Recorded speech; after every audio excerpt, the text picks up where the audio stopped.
Healthcare reform will now come to order. Clerk will call the roll. Chair Harless. Vice Chair Howard. Here. Representative Wally. Representative Price. Here. Representative Bonin. Representative Rose. Representative Frank. Here. Representative Click. Here. Representative Oliverson. Here. Representative Busey. Here. Representative Morales. Quorum is present. As a reminder, anyone wishing to testify before the committee, please register at the kiosks located in the hallways behind the hearing rooms. If you require assistance in registering or testifying, please contact the committee staff. Due to the number of witnesses who have registered and to accommodate all who wish to testify, there will be a time limit of 3 minutes per witness during the public testimony period. The chair lays out House Bill 711 and recognizes Chairman Frank to explain the bill. Thank you. I'm sorry, is there a committee substitute? There is. So anybody can do Okay. it. So do you want to start? Start over again? Okay, sorry about that, y'all. Say that first. Okay. Chair lays out House Bill 711 and recognizes Chairman Frank to explain the bill. And then Representative Price offers a committee substitute. Members, are there any questions, or have you lay that out first? Okay, sorry, I'm getting this. It's all good. You're recognized. Okay, thank you very much. Thank you, Chair Howard, and I appreciate Chair Harless setting this, and committee members appreciate the opportunity to lay this House Bill 711 out before you. Just as a little bit of background, the healthcare market in the United States, we pay almost twice as much as the rest of the developed world for really close to the same healthcare outcomes. There are a lot of reasons for that, a lot of fingers pointed. But I think for a market to work, you have to have transparent pricing, competition, and engaged customers. There has been a tremendous amount of work over the last 5 or 6 years done by Chair Oliverson, Chair Click, Chair Bonin, and others on transparency. And that is important work with still much work to be done on transparent pricing. But that is only part of the issue. If you have transparent pricing and limited competition, you just know how bad that you are getting taken advantage of. You have to have competition for a market to work effectively, and if we were paying twice as much for any other product, cars, any other product in the world, we would be going crazy, but we're not. We've just accepted it. And the reality is we need a more competitive environment. HB 711 is model legislation that focuses, and I say model, I don't mean that it's awesome, but it's going around to other states as well. There's a number of things really trying to focus on anti-competitive practice of the big healthcare entities. Because once you get a certain market share, once you get a certain market share, there are behaviors that you can do that keep anybody else from coming into the market and allows you to continue to push prices up dramatically. If you look at the inflation that we've had in healthcare over the last 20 years, it is staggering. It's way, way, way faster than the average wage rate, which means healthcare is making people, while we may be taking care of people and making them healthier, we're making them financially less healthy every year because of the incredible inflation and just creating problems that way. And I think a lot of it is because of the consolidation, and not just the consolidation in number, but the practices that are taking place. And if you have predatory practices, once you get a certain market share, you can make sure that you always have that market share. And so there are four different practices that are laid out in the bill. There's a restriction against the gag clause. There is a restriction against using the most favored nation clause in bills, and also anti-steering and anti-tiering. I will say there was a fifth one that has been removed in the committee sub. It is the kind of most important part that is removed out of the committee sub. There were several changes. I'd like to just walk through those. The all or nothing provision, if anybody's out there that's hating that is out of the bill now. And then there's other more minor changes, making sure that we're only talking about written contracts. So written was put in there. We changed general contracting entity to health benefit plan insurer, and several other fairly small changes. Really, at the end of the day, we came into this committee to try to make some changes in healthcare. I think this is certainly not the only thing that needs to be done, but I think it is one of the things that needs to be done to make sure that healthcare prices can, at a minimum, stop growing so much faster than inflation and making people worse off. But hopefully, with actual real competition, you will actually drive down the prices. And frankly, you don't just drive down the prices. That doesn't always mean quality goes down, right? In almost every business in the world, prices go down and quality goes up. I use the example all the time. I had laser surgery of my eyes 23 years ago. It cost $2,000 an eye with very expensive equipment then. You can get it done all day and twice on Sundays now for $1,000 an eye. Better equipment, but you actually have a market. You know what it costs. You have customers that are engaged in it. You have competition. At the end of the day, though, there is a tremendous amount of money spent trying to make sure there is no competition. There's a tremendous amount of money that has been spent trying to make sure that we don't have transparent pricing. That is, when you think about it, we have healthcare providers that have spent hundreds of millions of dollars trying to make sure that people don't know how much their products cost. That's kind of amazing. And we have tremendous amount of money spent making sure that if you have a market share, that you keep it by any means necessary. And I think part of government's role is to provide a level playing field. That is what we're attempting to do with this. And with that, I'm happy to answer any questions and look forward to the discussion on the bill. Thank you. Members, are there any questions for Chairman Frank? Oliverson? I got one quick question for you, Chairman. Wanted to speak briefly about the anti-steering provision. Yep, absolutely. Does the anti-steering provision apply equally to the general contracting, or is it just the provider? I'm sorry. Is it applied equally both ways? I guess what I'm asking is, in this day and age where healthcare is becoming increasingly consolidated, and there may be certain inherent vertical integrations where you have certain providers who may be contractually, financially owned by the general contracting entity. Would it not be anti-competitive for them to engage in steering behavior towards services and providers that they themselves have a financial interest in? I think that's a very fair comment, and happy to look at any clarifications, because I do think vertical integration, while it's not addressed in this bill, is one of the truly dangerous products, or not products, truly one of the dangerous things that have happened over the last 10 and 20 years. And I know in a pure sense, it can work awesome, right? And it streamlines everything, and I'm sure it is done well. But I think it's also done very poorly. I'm happy to look at how we would protect against that in this bill, because I think the primary steering should be, you can have multiple players, but if you have market share, even in the provider, you have 90% of the market controlled by one provider and 10% controlled by the other. You could have, and imaging is a really easy one to look at. This provider has 90% of the imaging, and they're charging $3,000 for an image. This one has a small market share; they're only charging $1,000. Mm-hmm. Should the person with that $3,000 be able, in their contract, to say that you can't do anything to encourage people to go use a $1,000 machine if it's of equal quality? Right. And I think, to me, the answer is you should be able to do that. I agree. And so I think that the positive incentive that you're trying to create is completely stripped away in a situation where somebody is financially conflicted with a self-referral type situation, where essentially they're trying to preferentially benefit a pharmacy or a provider or an imaging center that they have an ownership interest in. I totally agree. I think I've used the word perverse incentive a lot. There are an unbelievable number of perverse incentives encouraging people to do the wrong thing. In fact, that I look at the doctors. Doctors are restricted from referring, mm-hmm. and they will go to jail for referring it. Other businesses, that's part of their written business plan, and they're under safe harbor provisions, and they're allowed. We allow them to do that, have that conflict, and so anything that we can do to decrease that, I'm happy to either add here or work with you on another bill.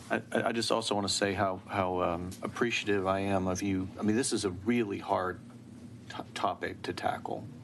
It's not that hard. Everybody likes it out there. Well, but I mean, it's obviously they're here for another bill.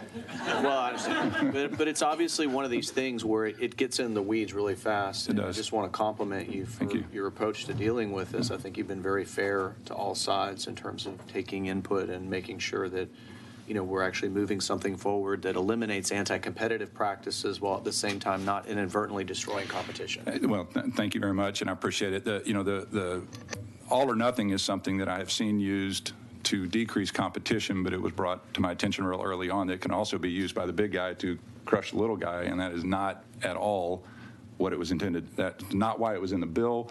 I think there were some ways that we might be able to work it, but honestly, 4 out of 5 is better than, and I don't want to do anything that is going to give, and I don't have anything against big companies if they are providing actual economies of scale, remembering to provide services. But if what you're doing is using, market power and political power to increase the price of medicine to people, that is not okay. And I think it's our job. It's our job to provide a level playing field. So thank you, Dr. Alderson. Let the record reflect that Representative Rose is present. Members, are there any further questions? If no further questions, we will proceed to testimony. The chair calls Tanner Aliff.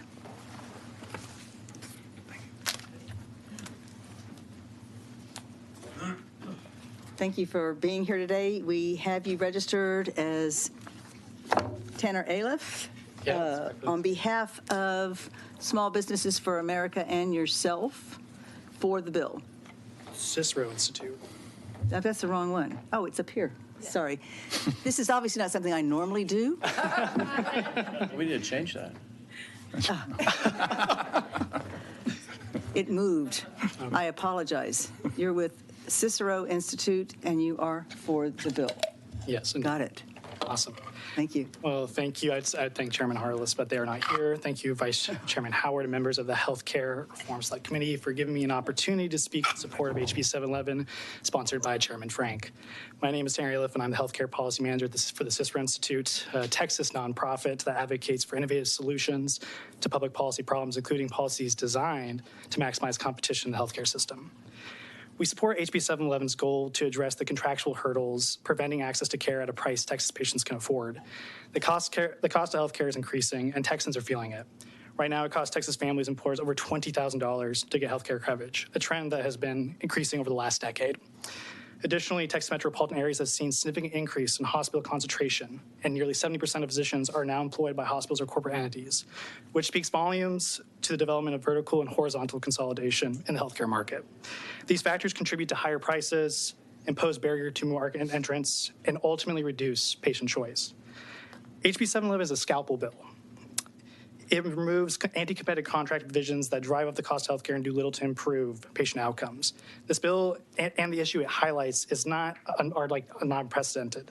Other states have already deemed that much of the contractual language exclusions included in this bill, like most favored nation clauses, anti-tiering clauses, anti-steering clauses, and gag clauses, are indeed anti-competitive and harm patients. For example, Arkansas, Georgia, and many others explicitly prevent most favored nation clauses from being used in provider network contracts. In 2004, with federal action, there was California, Connecticut, Indiana, Massachusetts, and Minnesota who passed laws banning price gag clauses. Even Massachusetts has gone far enough to further prohibit anti-tiering and steering clauses. HB 711 is not a strong-armed government price control, nor is an attempt to deconstruct what Texas health providers and insurers have already built. It will simply exclude the language that allows one healthcare entity to dominate another and bar entry for other entrants that could help Texans right now. It isn't useful to point the finger at one insurer or one provider. The reality is that these healthcare entities are simply responding to and acting on perverse incentives baked within our healthcare system. That is why policymakers must create an ecosystem with incentives better aligned to impose market principles on the healthcare sector. And I believe HB 711 is that one solution, and that's why we would like to support its passage. Thank you. Members, are there any questions for this witness? Thank you very much.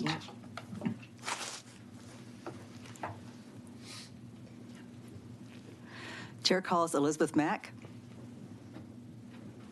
I'm going to start my little timer so I don't take too long. So thank you for being here. We show you registered as Elizabeth Mack, here testifying on behalf of Small Businesses for America and yourself, and you are for the bill. Is that correct? Correct. Thank you. Please proceed. All right. So first and foremost, thank you so much for getting this legislation once again in front. I've been coming for almost 20 years to support small businesses and advocate for my fellow 99.8% of businesses in Texas. I'm blessed enough to come be here in person. I'm representing millions of businesses that have to stay on the job and paid. And so I actually own a management consulting firm for 20 years now.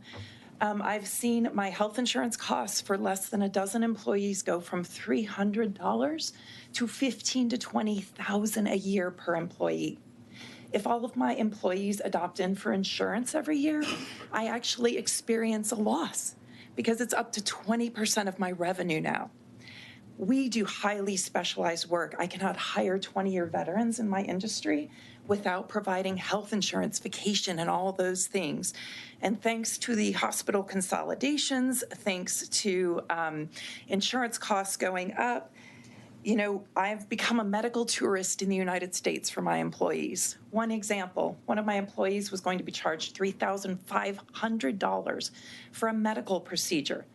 I have the same insurance for my employees in California.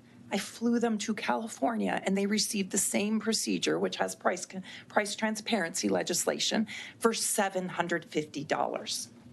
I covered their airfare, their hotel, and they got their procedure for a third of the out-of-pocket costs that we have here in Texas. We are the most expensive emergency rooms in the United States. My people do highly risky work. If I send them to an ER here, we're walking out with bills in the thousands upon thousands of dollars when other states you walk in and pay $100 to $250. So I firmly believe in this bill that we need to pursue solutions for lower out-of-pocket costs for businesses like mine who cover and employ almost half of the employees in the state of Texas. I would love to see a legislative session where instead of all hats, no cattle, we actually get this bill through and see some relief for my organization and others. 85% of Texas small business owners said consolidation of hospitals in their areas has made overall availability worse. My healthcare costs have gone up because I still allow my employees to choose their doctors. With the consolidation of these practices and going into these mega practices, that takes their choice away for serious treatments like cancer and hip replacements. To offset high healthcare costs, I lose critical reinvestment dollars. I have to raise my prices on services. I delayed hiring this year when I realized that my health insurance premiums were doubling for my existing employees. And 86% say it's important that state governments intervene in the consolidations. 90% say that hospitals are charging after the fact and non-transparently huge amounts. And so I am asking on behalf of all the small businesses of Texas, please, passing HB 11, it may not be perfect, but it's a start, and we're behind you, and we will support you and make sure that all businesses are successful and all people come up with the tides. Thank you. Thank you for your testimony. Let the record reflect that Chairman Harless is present. Thank you, Madam Vice Chair. Members, are there any questions for the witness? If not, thank you for your testimony. At this time, the chair calls up Joe LaMonta. We show you LNF Distributors, Joe LaMonta, for the bill. Is that correct? Yes, sir. All right, welcome. Please go ahead and testify. Okay, Joe Lamontia. I grew up in the produce business, spent 40 years in the beer business. If you'd have told me I was going to be neck deep in the healthcare business 10 years ago, I'd have said you were crazy. In order to appreciate that last comment, you have to know something about my medical background. Okay, it took me 3 months to learn how to pronounce hyperlipidemia, and I still can't spell it. So that's my clinical extent. Ma'am? Like this? Okay, I'm sorry. Everything I know about the healthcare business I've learned through the School of Hard Knocks. We've got a couple of healthcare captives, been in that business for about 10 years. Wanted to give you all a couple of examples. One of them has just been given a second ago about sending an employee to an alternate location for less money, so I'm not going to go over that one. I will, however, talk about going over a bill I got a couple of weeks ago. An employee had a child that needed to get a drug implant done. The hospital wanted to charge me $156,000 for this procedure. After the network discount, charges were reduced to $125,000. The drug charge was $110,000. So we went to some of our pharmaceutical partners. I can pick up that same drug for $40,000. Okay, 250% markup by the hospital. I can get the whole procedure done for $45,000, and the employee doesn't have to pay a dime. I can't do any of these things if these clauses are in place. Not allowed to. The clauses are anti-competitive. Okay, they fly in the face of a free market system. I can't get something as basic as a competitive bid if these clauses are being used. I can talk a little bit about fiduciary responsibility if I got time. If not, 30 seconds. I don't know if I'm that quick. Problematic in fiduciary responsibility in particular is the gag clause.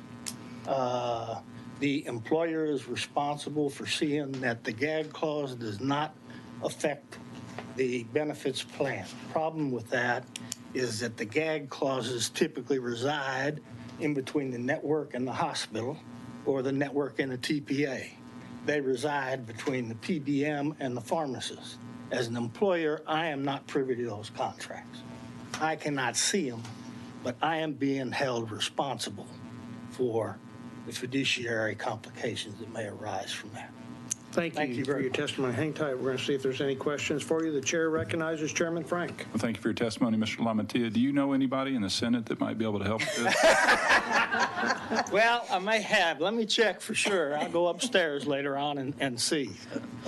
Yes, sir. Members, any other questions?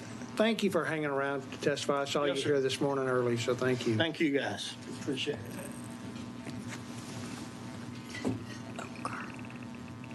At this time, the chair calls up Carl Isett, Texas Association of Benefit Administrators, and self testifying for the bill. Carl, are you here?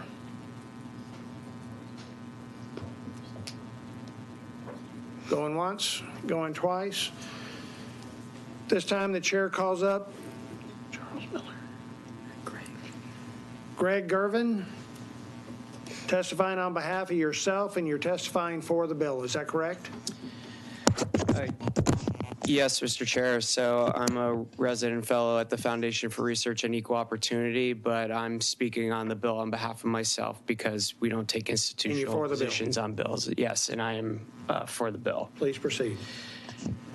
Thank you, Chair Harless, Vice Chair Howard, and members of the committee. I appreciate the time to be able to testify in this important issue today. I do support HB 711 for many of the reasons that have been discussed today, and what I hope is that my testimony will convey the urgency of such legislation for Texans and for their economic well-being. We, of all the challenges we have in the healthcare system, there are perhaps none greater than the high cost of American hospitals. Spending on hospitals has gotten so out of hand that median American households spend more on hospital care than they do on all federal taxes combined. We know that the runaway spending in U.S. hospitals has little to do with utilization trends, but in fact, Americans use hospitals less frequently than many comparable industrialized countries, and yet they pay far less per episode of care.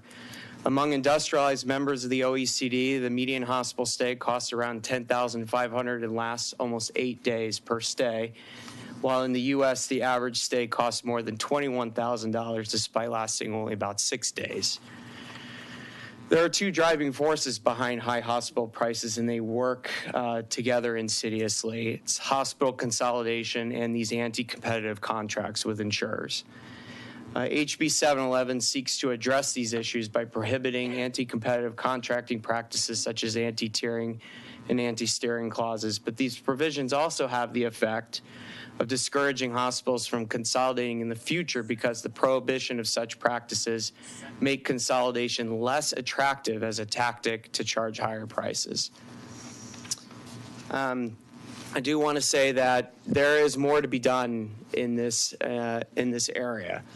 For instance, on the congressional level, the Hospital Competition Act would seek to address consolidation that has already occurred in heavily consolidated markets by offering hospitals a choice. They can either remain consolidated and accept Medicare Advantage rates for their commercial business, or they can voluntarily divest and break themselves up and create more competitive markets. And that's where we're going to need to get to eventually to deal with the consolidation that's already occurred. But HB 711 is a step in the right direction to address any potential future consolidation and to recreate or to reestablish a balance, a competitive balance between hospitals and insurers. And with that, I will accept any questions you have. Thank you. Members, are there any questions? The chair recognizes Chairman Oliverson. So I agree with what you said about consolidation, but I just want to make sure we're being level playing field here. You understand that there's also tremendous consolidation on the other side in the insurance industry, so should they also be broken up? I think that is something that definitely should be considered. Our position at FreeUp is that we want to establish competitive markets wherever they happen to be. Yeah. And so I recognize that insurers are also responding to incentives as hospitals have consolidated. They've had to come up with ways to counteract that. Mm-hmm. But I think that going forward, that's definitely something that should be considered along with the hospitals for sure. Yeah, I mean, I would argue that the insurance industry consolidated first, and the hospitals and the providers have responded to increasing pressure that they felt in the marketplace by doing the same. So it's really almost like a Cold War arms race between the two sides. And so I don't know how you unwind that on one side without forcing the other side to lay down their weapons as well. Yeah, I don't disagree with that. Okay, appreciate that. Members, any other questions? If not, thank you for being here. Thank you. At this time, the chair calls up Charles Miller, Senior Policy Advisor, Texas 2036.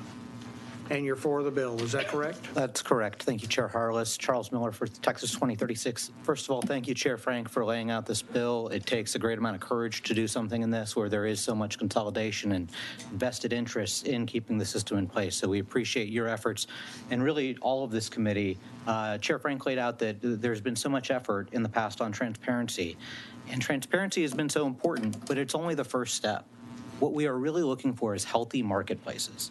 And healthy marketplaces require informed consumers, they require competitive marketplaces, and they require engagement. So informed markets are ones that have transparency. We've done good work on there, we're going forward.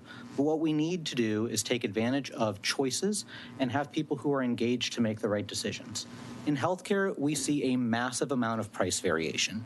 We've seen stories about people talking about the differences in prices that occur on an order of 10 to 1. You can go in and get an MRI for $500, or sometimes it costs $5,000.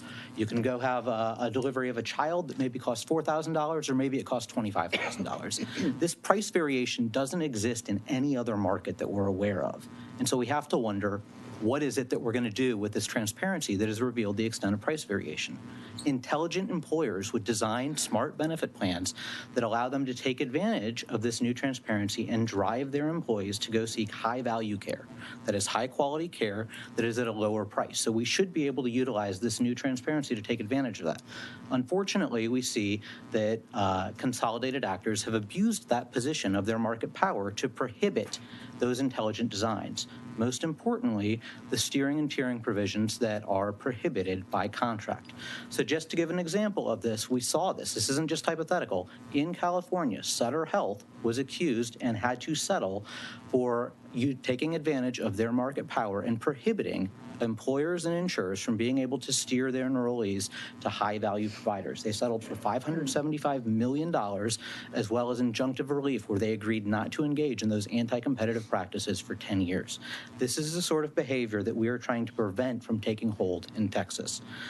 Representative Alderson, you brought up an excellent point here today, which is that insurers are also doing the same thing. They consolidate and they are buying up provider practices as well.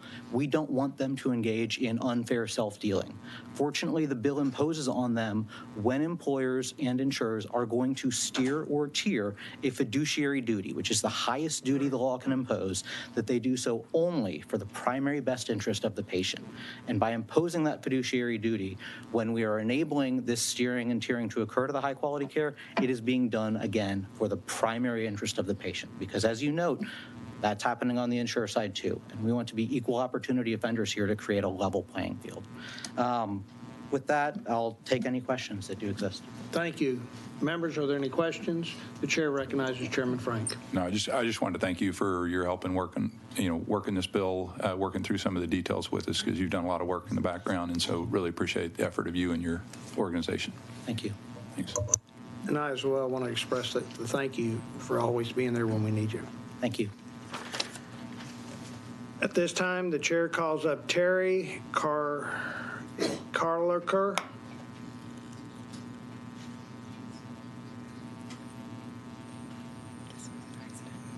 We show her registered as Protect Texas Fragile Kids and herself, testifying neutral on the bill.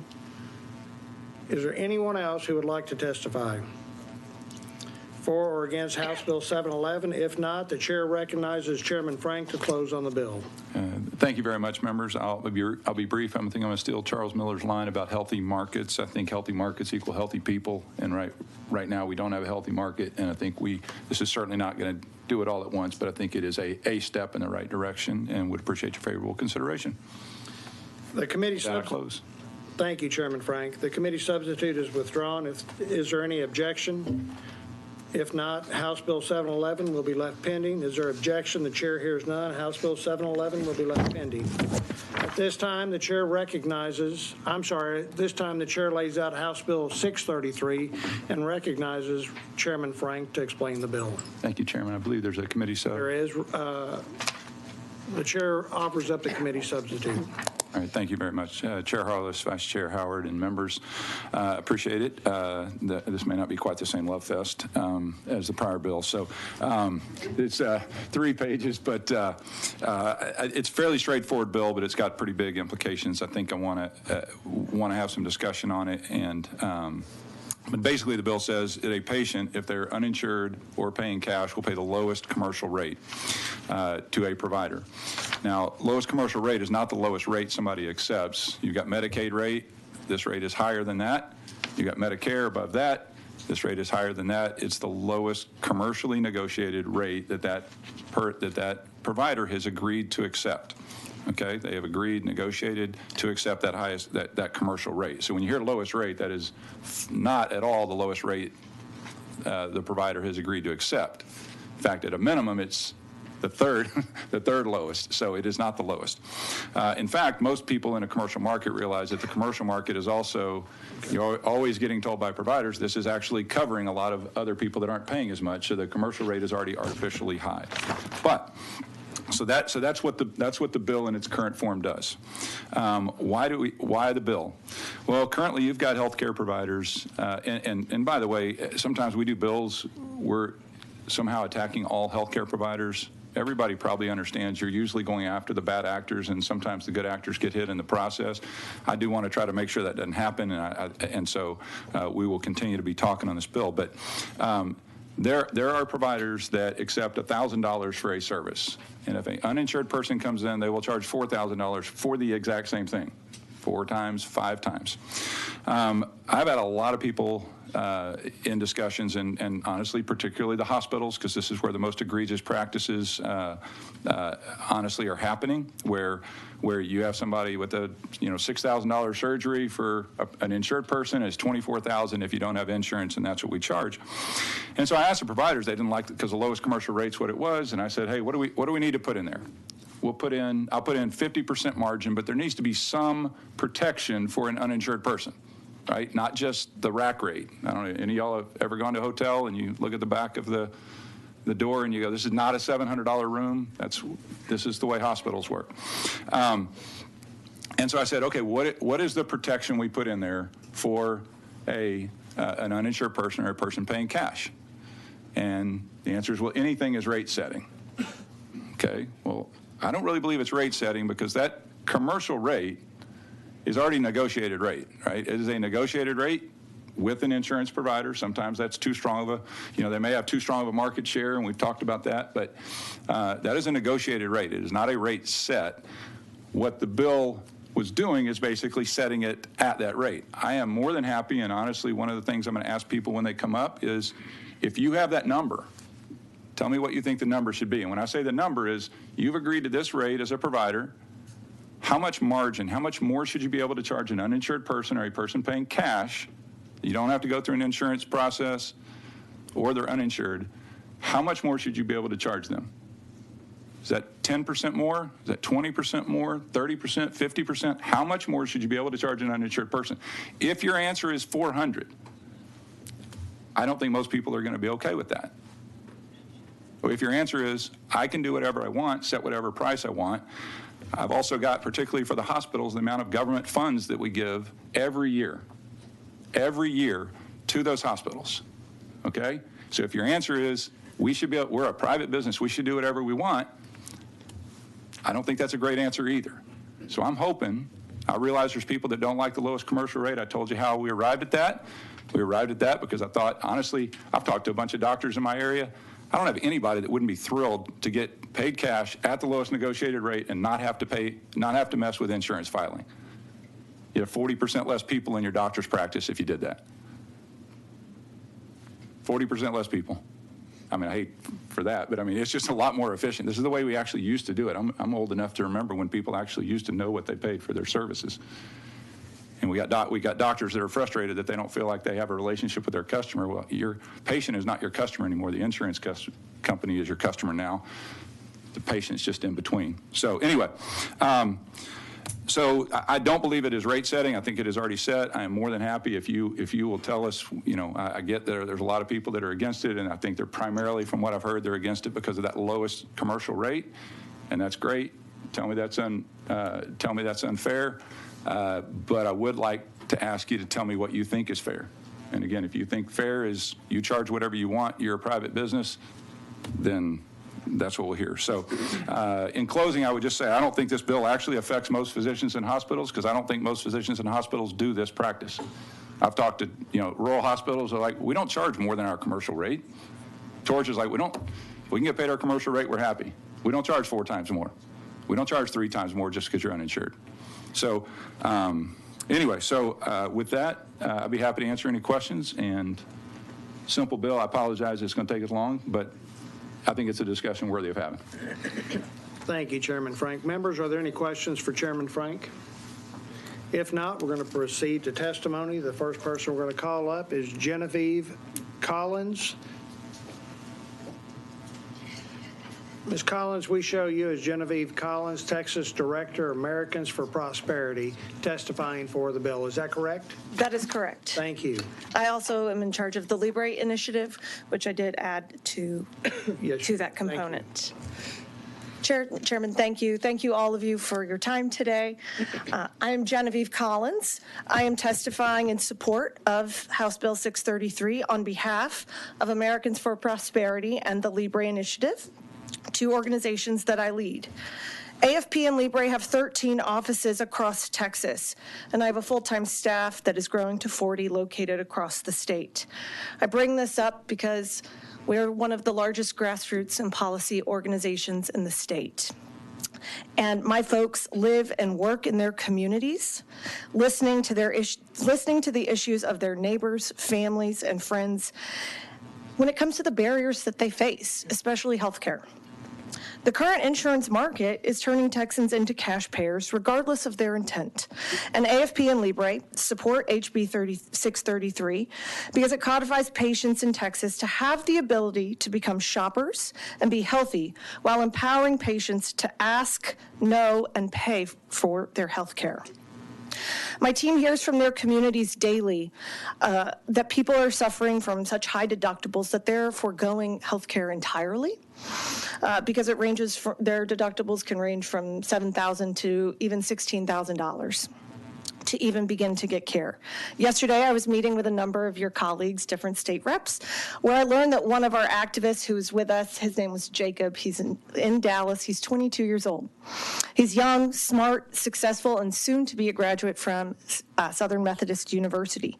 He's personally paying an $8,500 deductible for his insurance. He said that he hopes that he doesn't have any emergency issues because he can't afford it. He's 22.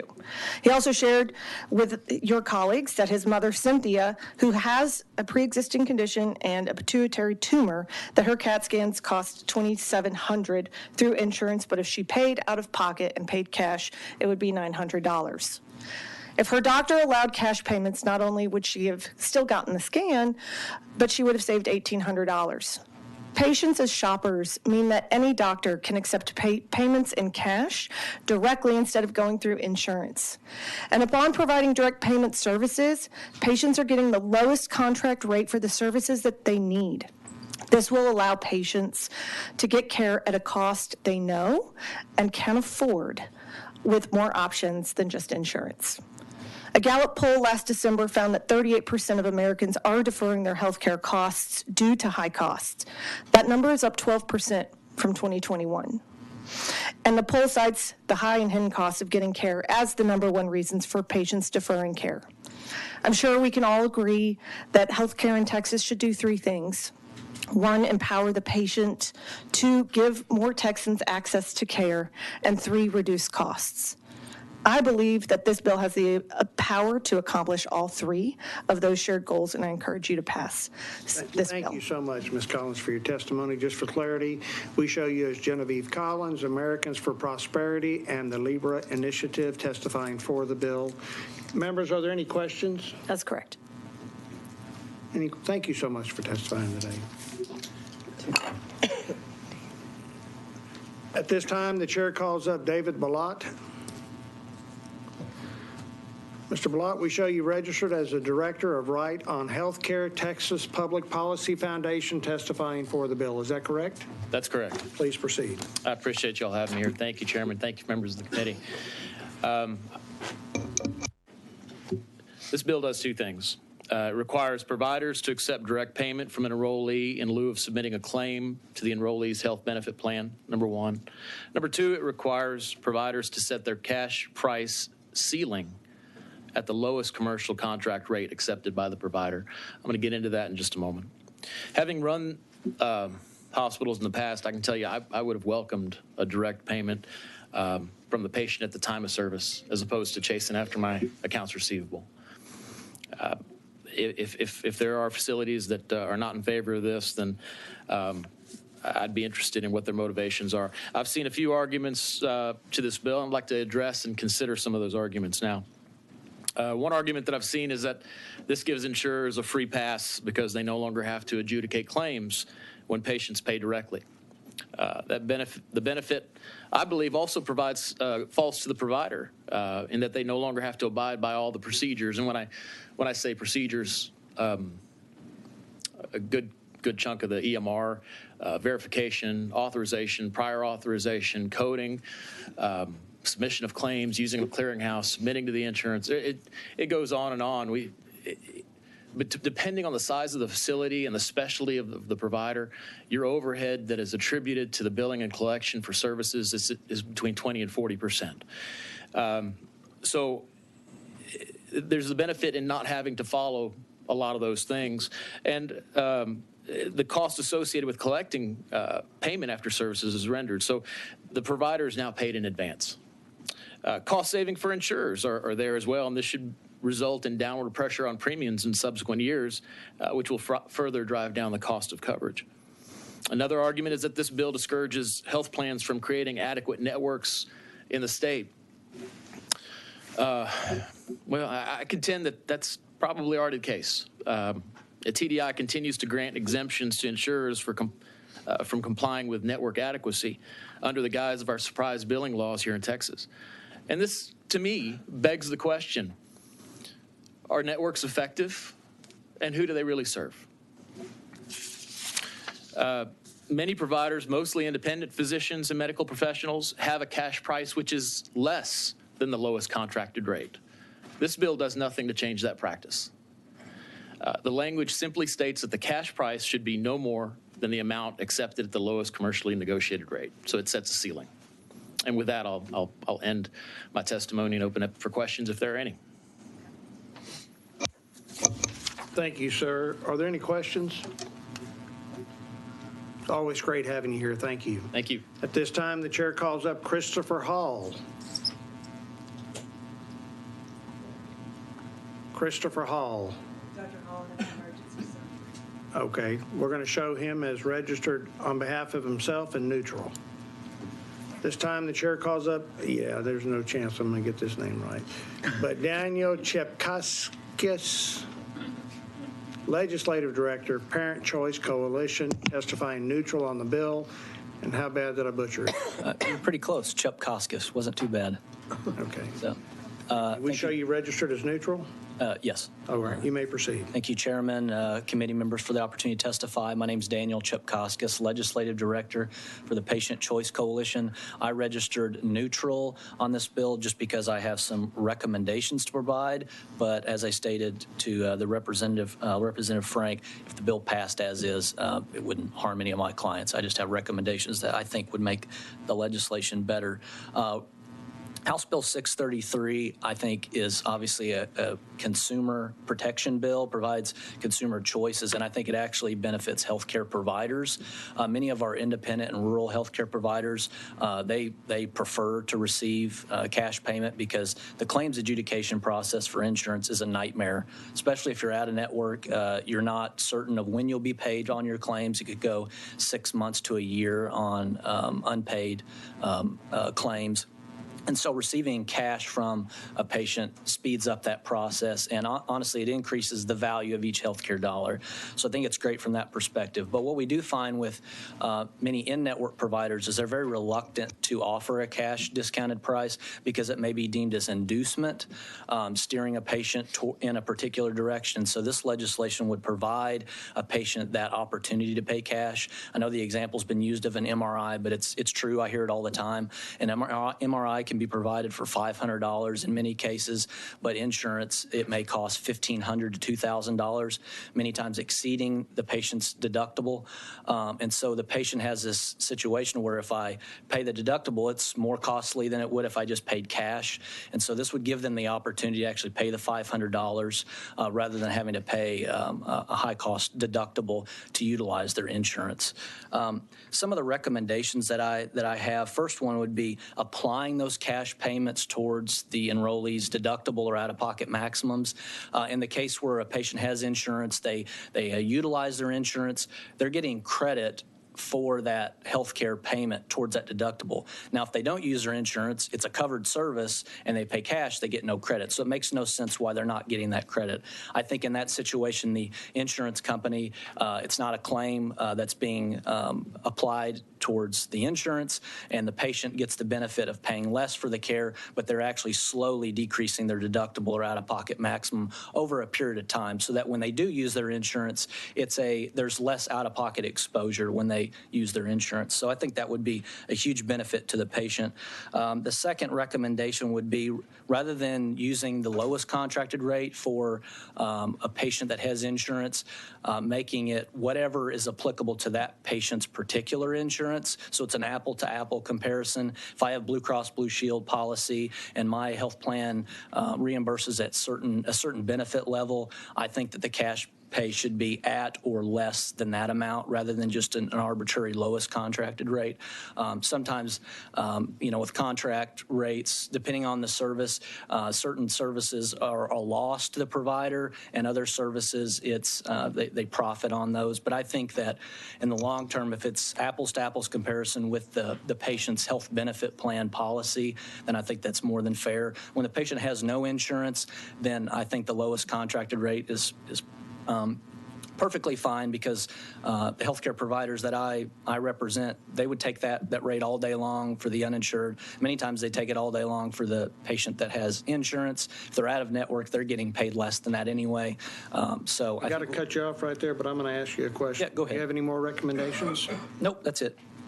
I think I may have said 3, but that was 2. That was 2. I was seeing if you had a third one. No, just 2. Sorry, I misspoke. Okay. Members, are there any questions? If not, thank you for being here. Yeah, thank you so much. At this time, the chair calls up Nicholas Lee.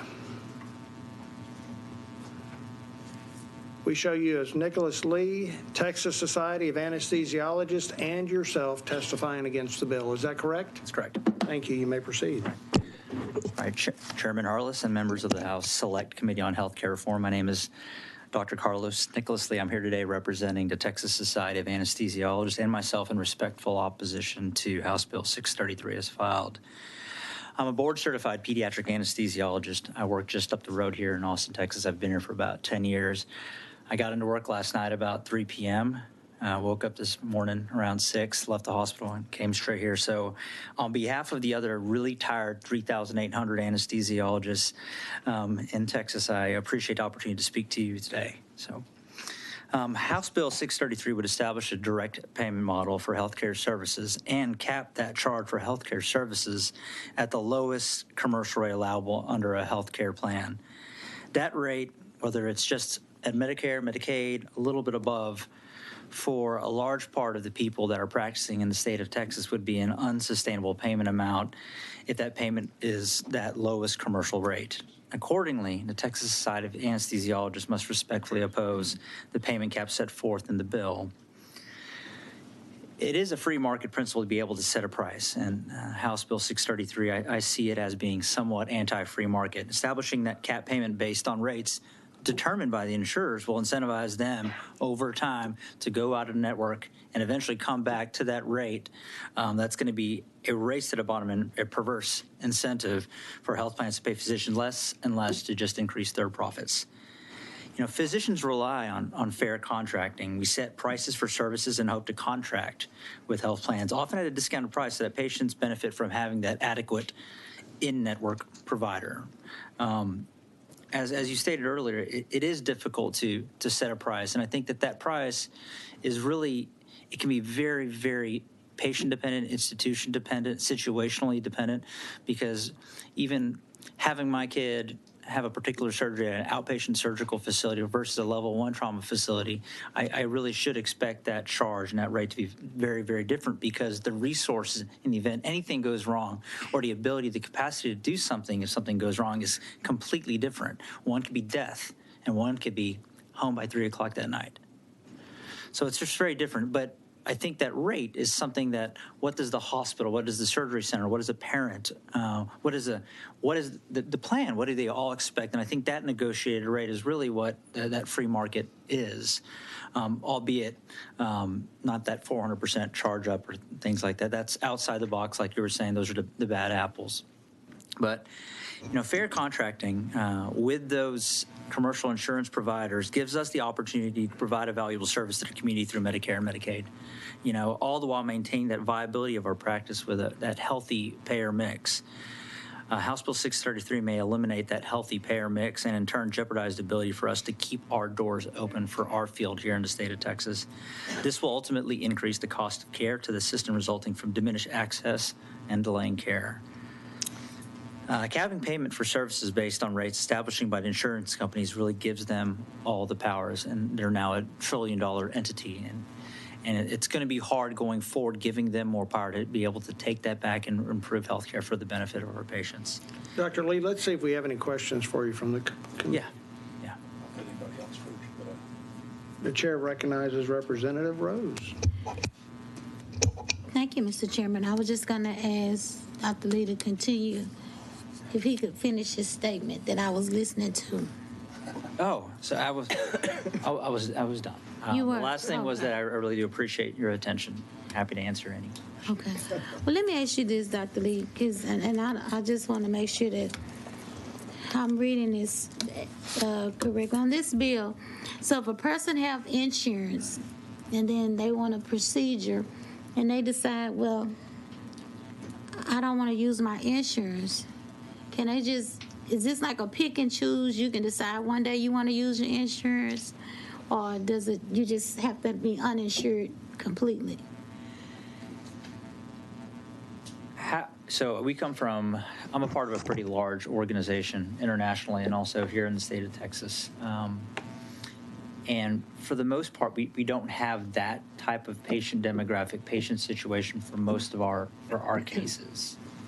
If a patient wants to pay, then they can surely pay, and there's probably a different negotiated rate that would be less than the commercial rate. Oh. Okay, I think, well, I asked my question to Chairman It was Frank. probably my He could fault, probably be able to. Yeah, thank you. Members, any other questions? The chair recognizes Chairman Frank. Well, first, I appreciate your testimony and appreciate you coming up to me. I don't know that I've ever had anybody apologize so profusely for being against a bill. It's perfectly fine. But so I do appreciate it. I think the setting the rate, basically you said kind of the insurance companies set the rate and tell you what that is, and I believe it's a negotiation. Nobody forces you to take a rate from the insurance company. You may feel forced, and honestly, with the market dominance of some insurance companies, I would agree with you that there is some force. That's kind of a separate issue from this bill. Other than that you get that rate, you may feel like that rate is forced upon you, but it's not a rate set. Is there a percentage above that you think would be okay to protect? You mentioned that this is an outlier. Right. And you wouldn't do that. But how high would you go? And not necessarily you. How high? What is that right number? Is it a 30% higher, or is anything is anti-free market? And I am funny. This is, I believe, it's my 11th year, and I think it is the first time I've had an organization come out and say I was anti-free market. That is almost funny. Yeah, but but that's not. And I don't mean you, by the way. There's another organization. They know who they are. It's just so different. So let's just talk about last night. I'm doing cases in the operating room, and the ER will call for help with an IV, or the recovery room would call for help for something. Those aren't billable services by any means.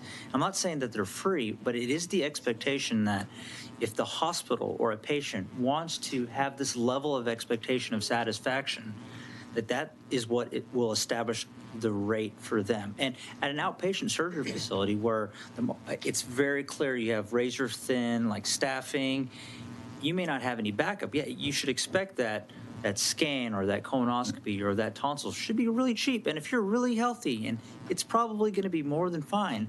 But if you're an adult with cholesterol, diabetes, hypertension, smoking, a little bit overweight, your risk there. But we're not talking about whether or not you should charge for your services. You should.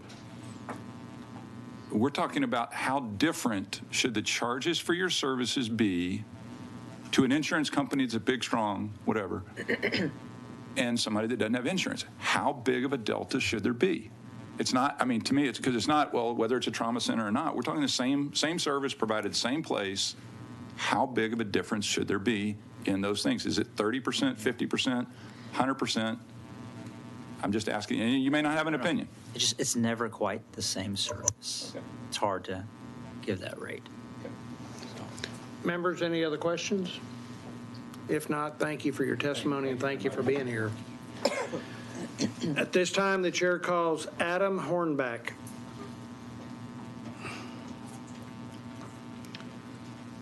I'm going to ask you to state your name, who you represent, and we show you registered as against the bill.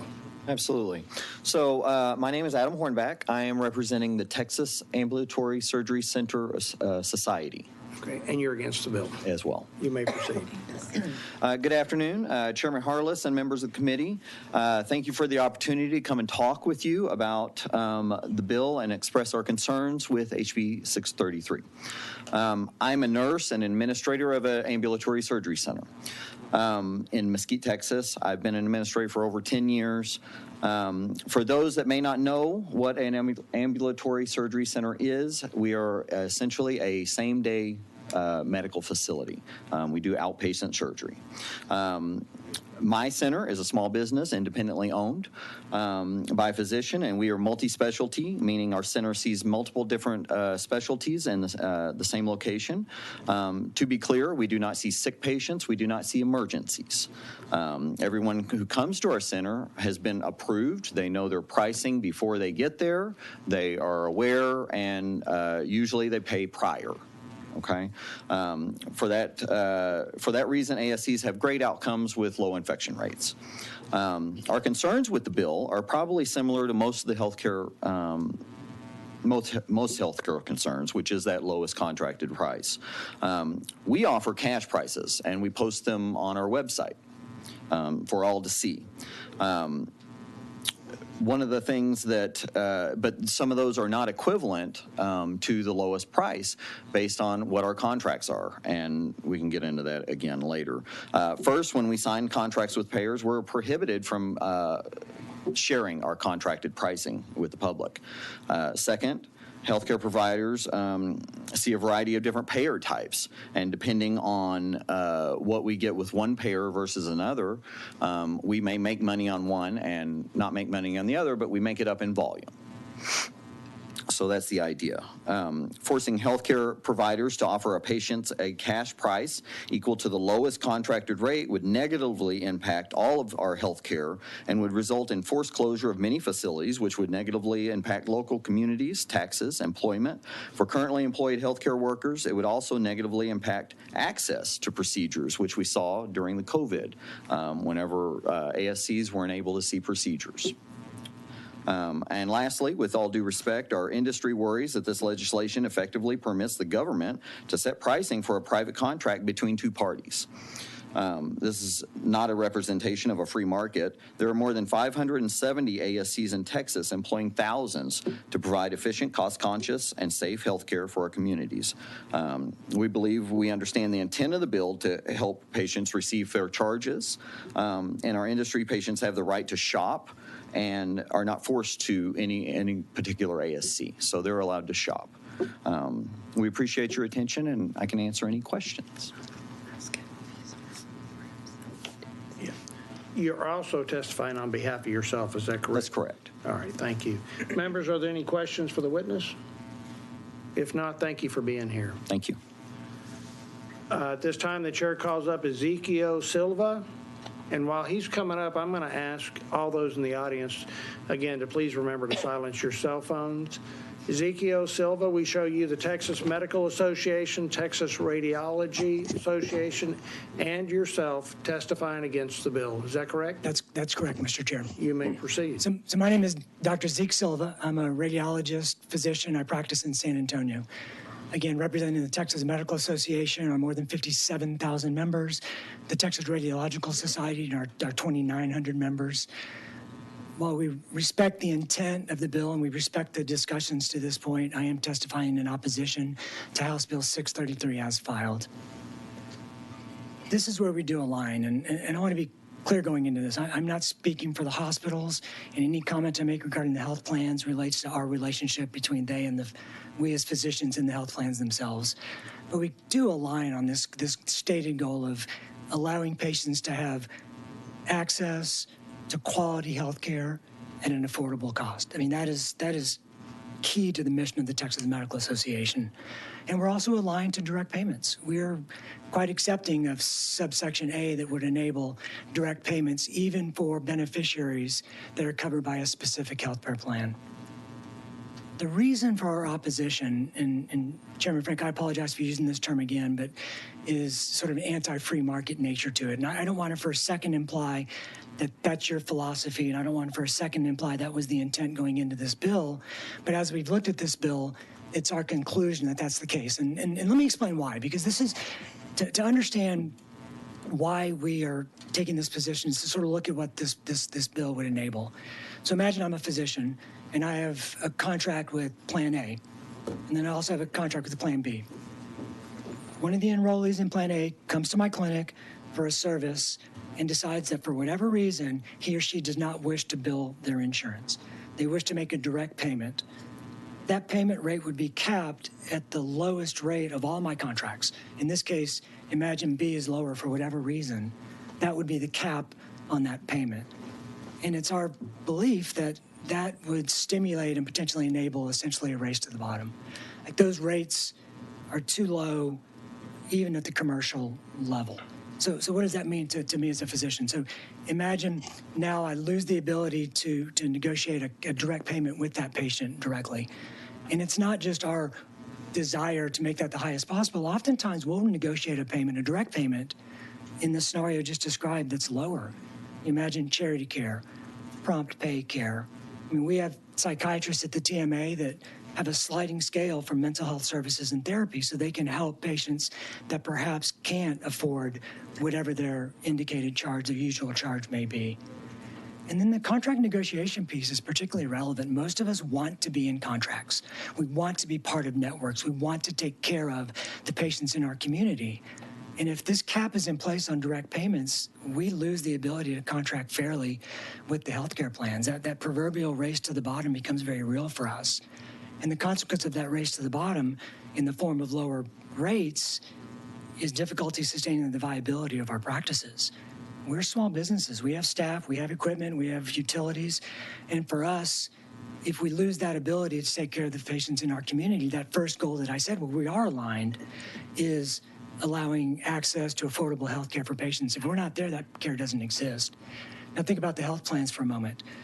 This gives them that unilateral power to negotiate in contracts with us at rates that would be below what we would otherwise accept because we're forcibly put in the position to accept. And we haven't looked at the committee substitute at length, but it's my understanding that would require if a patient comes to us and says that I'm your patient, doc, I want you to accept this lower rate, that we're compelled essentially by mandate to do that. So I want to just reemphasize that this for us is a testimony and a position based on our complete willingness to find a solution to what you describe, but the downstream consequences are so detrimental to patient care that we have no choice but to take this position. Let's see if there's any questions. Thank you, Chairman. Thank you, Mr. Chair recognizes Chairman Frank. I'm always happy for anybody else to go first. Yeah, thank you very much for your testimony. I appreciate it. And it is a heavy-handed bill. I think I described to you the start of this was to try to work. And honestly, it really was focused at the hospitals because I think those are the most egregious examples of it, and to some degree, I've considered whether or not we just need to remove doctors. I mean, individual practices completely. But the starting point of the lowest commercial negotiated price, I really expected at all times to put a margin on that. And honestly, when I couldn't get anybody in the hospitals to say, 50% is not enough, 100%, and so I kind of apologize for creating consternation on that part of it, because I would like, and it's maybe bad to put you on the spot, you said you'd like to look for a solution, you understand what the problem is. Can you tell me what you think is reasonable? I mean, like if we used, hey, if a person's paying cash, they can use the middle of the road. Is there a margin? What is that number that can protect somebody from? There's just, this industry is unlike anything I've ever seen, where like a person providing the exact same service will charge so dramatically a different price for the same thing, provided one at a time. I've heard somebody give the Topo Chico example, right? Like that's not the way medical is provided, right? And really the networks, frankly, are not really bringing you business. The networks are just preventing their employees from going where they really want to go and steering them to you, right? The networks, anyway. So do you have an answer? I rambled a little bit there, but do you have an answer or something that you would like to do? Yeah, I'd like to think the reason we're in the network is the quality we provide. It's not just looking for a reason to put us in the network. I mean, we join these networks because we are physicians in the community and we take pride in high quality care for the patients in our communities. I mean, that's why we want to be in the network. We want to be able to negotiate fairly. Now, your question sort of has two sort of levels to it. The first level is, what's the nature of that direct payment negotiation with an individual patient? And it's a very heterogeneous discussion. It varies based on the patient's circumstance, the diagnosis, the procedure performed. So that there's no one fits all price for that. Now, to your broader question, I mean, I didn't understand that because I think the service you provide has a price. So I guess I misunderstood that. Right, so when we think about definition sort of a payment, so you have sort of your negotiated contracted rate, then you have your usual charge, your charge, and then assuming there's no cap or mandate on what that amount is, that cash pay price can be anywhere in there. It can be lower, potentially, which was my point about the charity care, the prompt payment sliding scale. But you can always go lower. There's nothing in here that prevents you from going lower. There's only a cap. Correct. Okay. But we want the ability to negotiate within that framework. Okay. To the broader question of what is a percent higher relative to government rates or relative to a specific commercial payer, and I'm on our council on legislation. That's one of the reasons I'm here for the TMA. And I appreciate you being here. I really do. Oh, yeah, no, and it's an honor. No, thank you. Our bylaws don't allow us to discuss or set payment rates. So for me to even try to answer that question would be against the bylaws of my association. So how does your association come up with, you recognize the problem is there, you want to be a part of the solution? How does your TMA come up with a recommendation or solution? Right. So we look at it qualitatively. We look at the big picture. We look at the effect on physician practices and the patients for whom they care.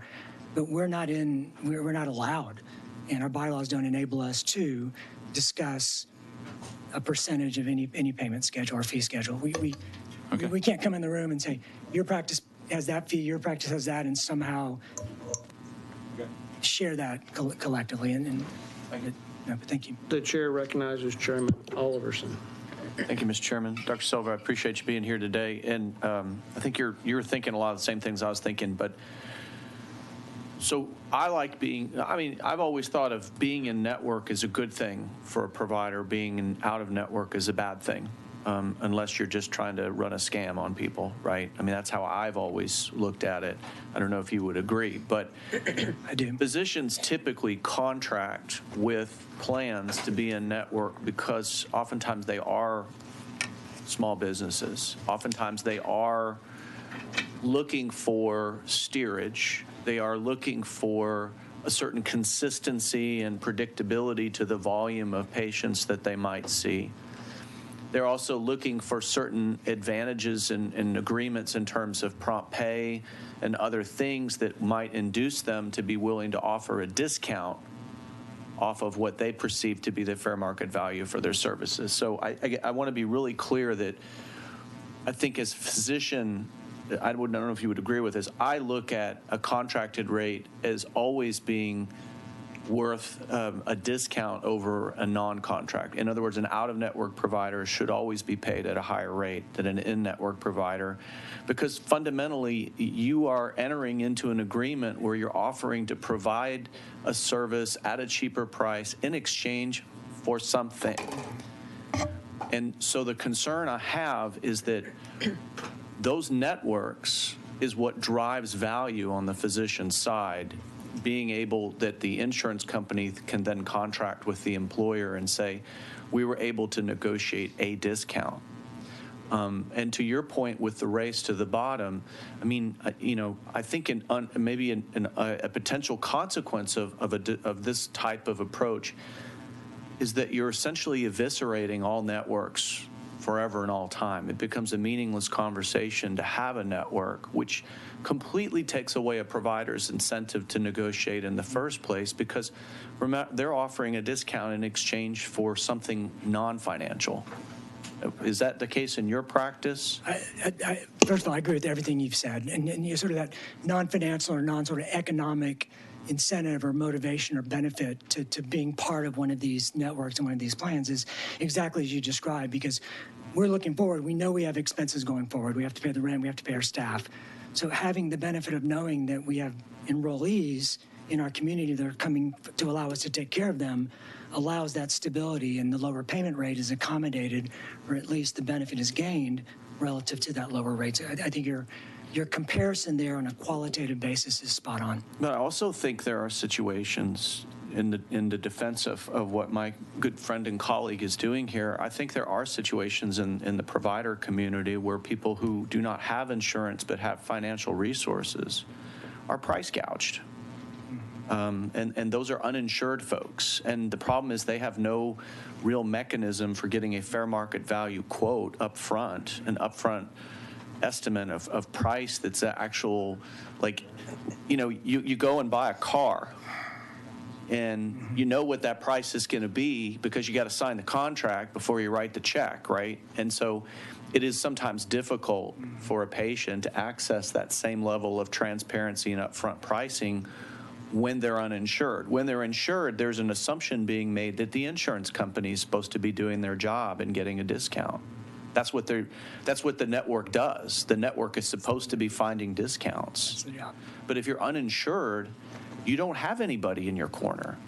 And so I do think that what my colleague is working on here is particularly important for uninsured folks, because I do feel like a lot of times they get ground up in the gears, and there's really no sanity sometimes in terms of those prices. I've had providers essentially quote their charge master rate as their cash price, or say, well, I'll give you a 10% discount off of my charge master price.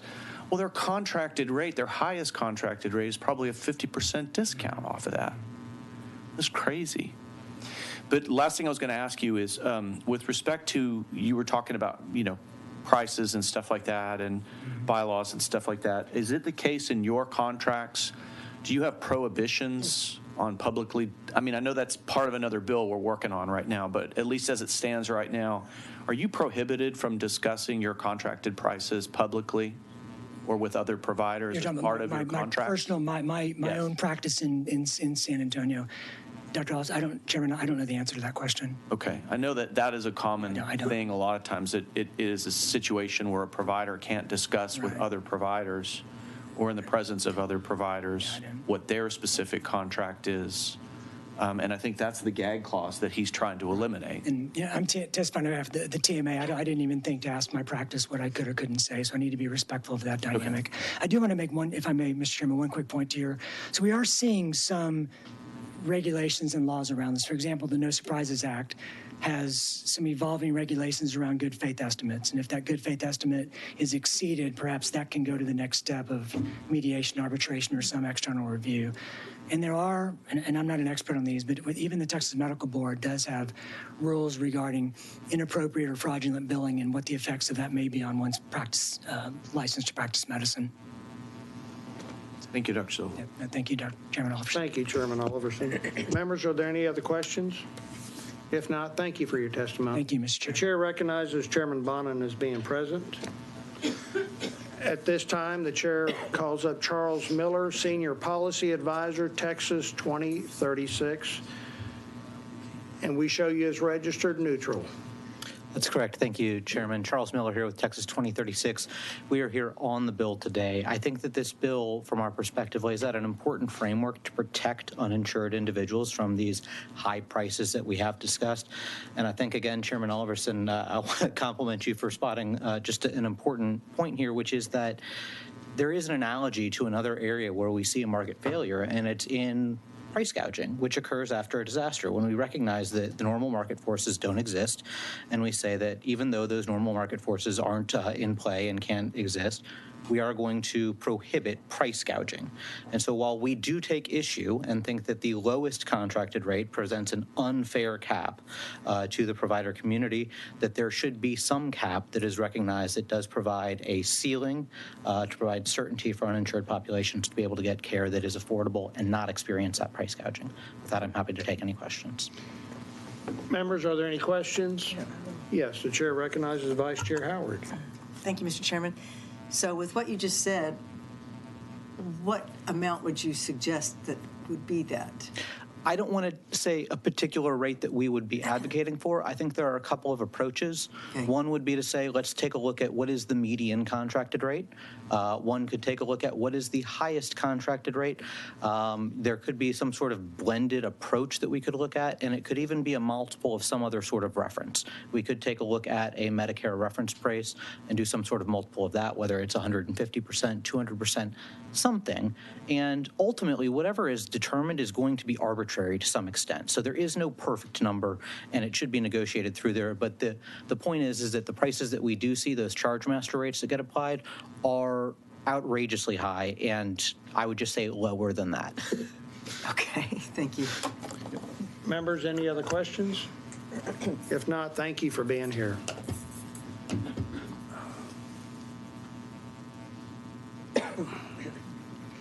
At this time, the chair calls up Montgomery Stanley, Texas Chiropractic Association, and self testifying against the bill. Did we introduce you correctly? Yes, sir. All right, you may proceed. Thank you, Mr. Chairman, members of the committee. My name is Montgomery Stanley, and I am here on behalf of the Texas Chiropractic Association in opposition of House Bill 633. I am a doctor of chiropractic, and I practice in Houston. I actually just recently opened my practice less than a year ago. Our current healthcare system applies these extreme pressures on providers to cater to the demands of the health plans. We see this quite a bit inside the chiropractic profession because most of us are single practitioners. The large groups that have 40 people in there that can actually kind of negotiate a rate because they have this community that they can provide all of these resources to, versus this one person only able to serve this small area. Health plans just don't negotiate with us. They give us a rate. We say, hey, you know, we think we should be paid a little bit more for this. And they go, take it or leave it. You don't have to be in this network if you don't want to take our rates. So they have kind of forced us into this corner. And either we can take the insurance company's rates as they pretty much present them to us, or we cannot. And if we don't take them now, we can't serve a portion of our population that we really need to be there for. So a lot of chiropractors have actually just completely abandoned insurance. They've gone to a full cash practice. And in doing that, this raises a question of if you're setting a rate for cash businesses and you're not in network with anyone, how do you even regulate what they're charging because they're not in network? They don't have a lowest contracted rate to cap them on. So we have kind of issues with the way that that works as well. Now, under HB 633, if I accept the direct payment from a patient in lieu of, I'm required to accept the lowest reimbursement rate of any healthcare plan that I contract with, right? So if I'm accepting one insurance plan, super low rate on one of these things I do, I'm probably only doing it for one person. I've got maybe 2% of my population that has this contract. And you know what? I can take that rate. It's fine. I get to serve these people. Everybody else's rates kind of cover that out for me. It balances it. If I'm now having to charge that to everybody else, I don't have enough money to keep my doors open. Yeah, I just opened up. I'm struggling as it is to keep doors open because I'm still trying to build myself, build my brand, build the practice, and keep people coming in. And an insurance is a great way to do that in some regards because they put your name out there on their website. People want to find a chiropractor in their network in order to receive these benefits. But if I can't even charge the other people who come in a rate that allows me to keep the doors open while I'm building this practice, I'm never going to make it. And I'm going to have to go work for someone else in order to do this. And I can't provide the services the way that I think that they should be provided. I am concerned that this bill would magnify the power balance between providers and health plans in favor of the plans, which would cause detriment to the patients. Now, I think short term, great option. Let's limit this. Long term, what's going to happen is individual practitioners are most likely going to start dropping out of networks because they can't afford to keep that kind of rate that's limiting their ability to charge patients enough to keep their lights on. So we kind of need to work on that a little bit as well. And then, if they were paying towards a deductible or anything like that, especially with the first half of this bill where they're able to just charge that direct amount, that's even less money going towards their deductible. How is that feasible for them? They're already struggling with these crazy high deductibles. So we believe, and it's my position as well, that HB 633 will be devastating to healthcare providers and that Texas patients will suffer the most for this long term. Meanwhile, the health plans will earn more for providing less to the Texas customers, and I respectfully ask that you reject this proposal as is, and I'm happy to answer any questions that y'all might have. Thank you. Let's see if there's any questions for you. Are there? The chair recognizes Chairman Frank. I'm just going to ask, and really to maybe, I don't mean speed it up, but the lowest negotiated price, if you missed the layout, was something that was supposed to be a conversation starter. I kind of wish now I'd have put in lowest negotiated price plus 400% in the bill, because then we would be having a different conversation about what is that delta, right? So I think I acknowledge that is not the right number. Acknowledge it from the start. What is the protection from an uninsured person that ought to be in there, I think, is the question, if there is one. I understand nobody wants to go with the lowest negotiated rate. I get that. So is there a protection? In terms, I apologize. For an uninsured patient or a person that wants to pay cash, or is it basically just whatever? I mean, as it is, from my understanding, because as they spoke with from the TMA, we can't even discuss our rates with other chiropractors due to these contracts, the gag clause that exist. Okay, So, well, at least you love the other one then. Yeah. Because maybe after that, we can have this discussion. Yeah. Once that gets in law. You know, it really limits our ability to even discuss it among ourselves as to what could be a good rate for us to try to set for that. Members, any other questions? If not, thank you for being here and for your testimony. At this time, the chair calls up Jody Hardy. You're testifying on behalf of yourself and you're against the bill. Is that correct? Yes, that's correct. Thank you. Thanks for listening to me. I'm Jody Hardy. I'm against the bill 633 because I'm concerned for the well-being of our healthcare system. Really, I have the same exact concerns that everyone else who's spoken against has had. I've been in healthcare for over 40 years. I was in healthcare and started when managed care started, so I've seen it before it even existed. I'm concerned and I think maybe it's the relationship of the insurance rates that maybe is skewing this a little bit. And I wish we could put a number on it and say, if you say this much percentage reduced off your charge master or whatever that is, that would be our going rate. But everybody has their own budget.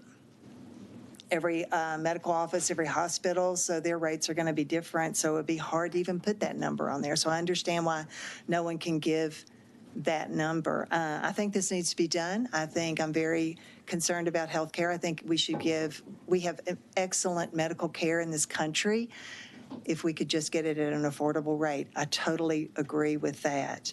But often the rates that a provider accepts on some of the larger plans are not really negotiable. I've had the same experience that our chiropractor who just testified for us had. I actually have had a major insurer say, take it or leave it, we don't need you. Because everybody's in network now. So it's a lot harder to get things negotiated, and you don't negotiate them in the weeds either. So there will be some rates that are higher and then some that are really low. I've also I've worked with small medical offices and dental offices, and I've worked with freestanding ERs, and I've worked in hospitals. And when I would do case costing in the mornings for all the surgical cases in the hospital, I would see a lot of cases in the red because that hospital knew to the minute how much their overhead was. So if a procedure took an hour, they knew how much that cost was. So I would see a particular plan. I don't know, United Healthcare, Aetna, whatever, Cigna, whatever it was, would be in the red. But it would be offset by another case with another patient that would be in the black. So you were able to operate and pay your bills, keep your lights on because you had one that was really, really low and one that was reasonable and helped you keep the lights on. So payer mix is a must. So that was something that kept us alive. If an insured patient can know that they get the benefit of the lower rates, the lowest rates, why would they be incentivized to pay an insurance plan a high monthly premium? That's the other thing I worry about too. Why wouldn't everybody just go, well, heck, I'll just chance catastrophic and I just won't get insurance. And so our affordable health care system will be affected by that as well. So Once that gets out, if it's related to insurance numbers, I think that's going to be the problem right there. People will do that. Or they'll be insured, but they'll say, I've got an $8,000 deductible. I'm not going to use my insurance. I'm going to get the lowest rate anyway. I'll get the benefit of somebody else. So I'm just going to pay cash on this one. And once a provider starts putting those lowest rates out as their charge master or their prompt pay or whatever it is, the insurance companies are going to have a hard time deciding what rates are the ones that they use to put out there on their contracts. So it's going to throw so many numbers out there, and how will you know which are the ones that'll be the best ones to negotiate for a contract? Let's see if there's any questions for you. Members, do we have any questions? If not, thank you for your testimony. Thank you for being here today. At this time, the chair calls up Heather De La Garza, Assistant General Counsel, Texas Hospital Association, testifying against the bill. Is that correct? Yes, sir. Yes, Mr. Chair. Please proceed. I'm going to apologize in advance. I've had a kind of gnarly cough the past few days, and so I apologize if I cough while I'm testifying here. So good afternoon, Mr. Chairman, members. I'm Heather De La Garza, Assistant General Counsel, and I'm testifying on behalf of THA and its more than 650 members in respectful opposition to HB 633. HB 633 would have a devastatingly negative impact on Texas hospitals. The bill would cap the amount hospitals and other providers can accept from self-pay or uninsured patients at the lowest negotiated rate. Negotiated rates in the private commercial market reflect the concept of discount for volume, where providers accept lower rates from health insurance companies to secure a volume of patients. Under HB 633, Texas hospitals are being mandated by its state government to potentially provide health care at a financial loss. Passage of this bill will set Texas on a dangerous course of government-mandated rate setting in the private healthcare market. As Texans and Texas hospitals have learned over the past few years, external factors can greatly affect the cost of doing business. THA believes that hospitals need the ability to proactively respond to market forces and not be constrained by government rate setting. HB 633 may also de-incentivize Texas citizens from purchasing comprehensive insurance. Millions of Texas citizens pay monthly premiums in order to limit their health care liability to an affordable cost sharing that is usually capped by annual out-of-pocket maximums. HB 633 allows individuals to realize the benefit of the bargain without actually participating in the negotiation or the product. We can't predict if or when a significant illness or injury will befall any of us. If people are incentivized to believe they can get by without insurance while they are healthy, disease and accidents can blindside these individuals, leaving them without coverage when they need it most. Paying a provider less does not lower the cost to provide health care. The cost to staff and equip a hospital remains the same, or at times even increases depending on external market forces. Hospital revenues growth is still significantly lagging behind expenses, resulting in negative margins for nearly half of Texas hospitals in 2022. A government-imposed limitation on prices in the private market will only further limit revenue.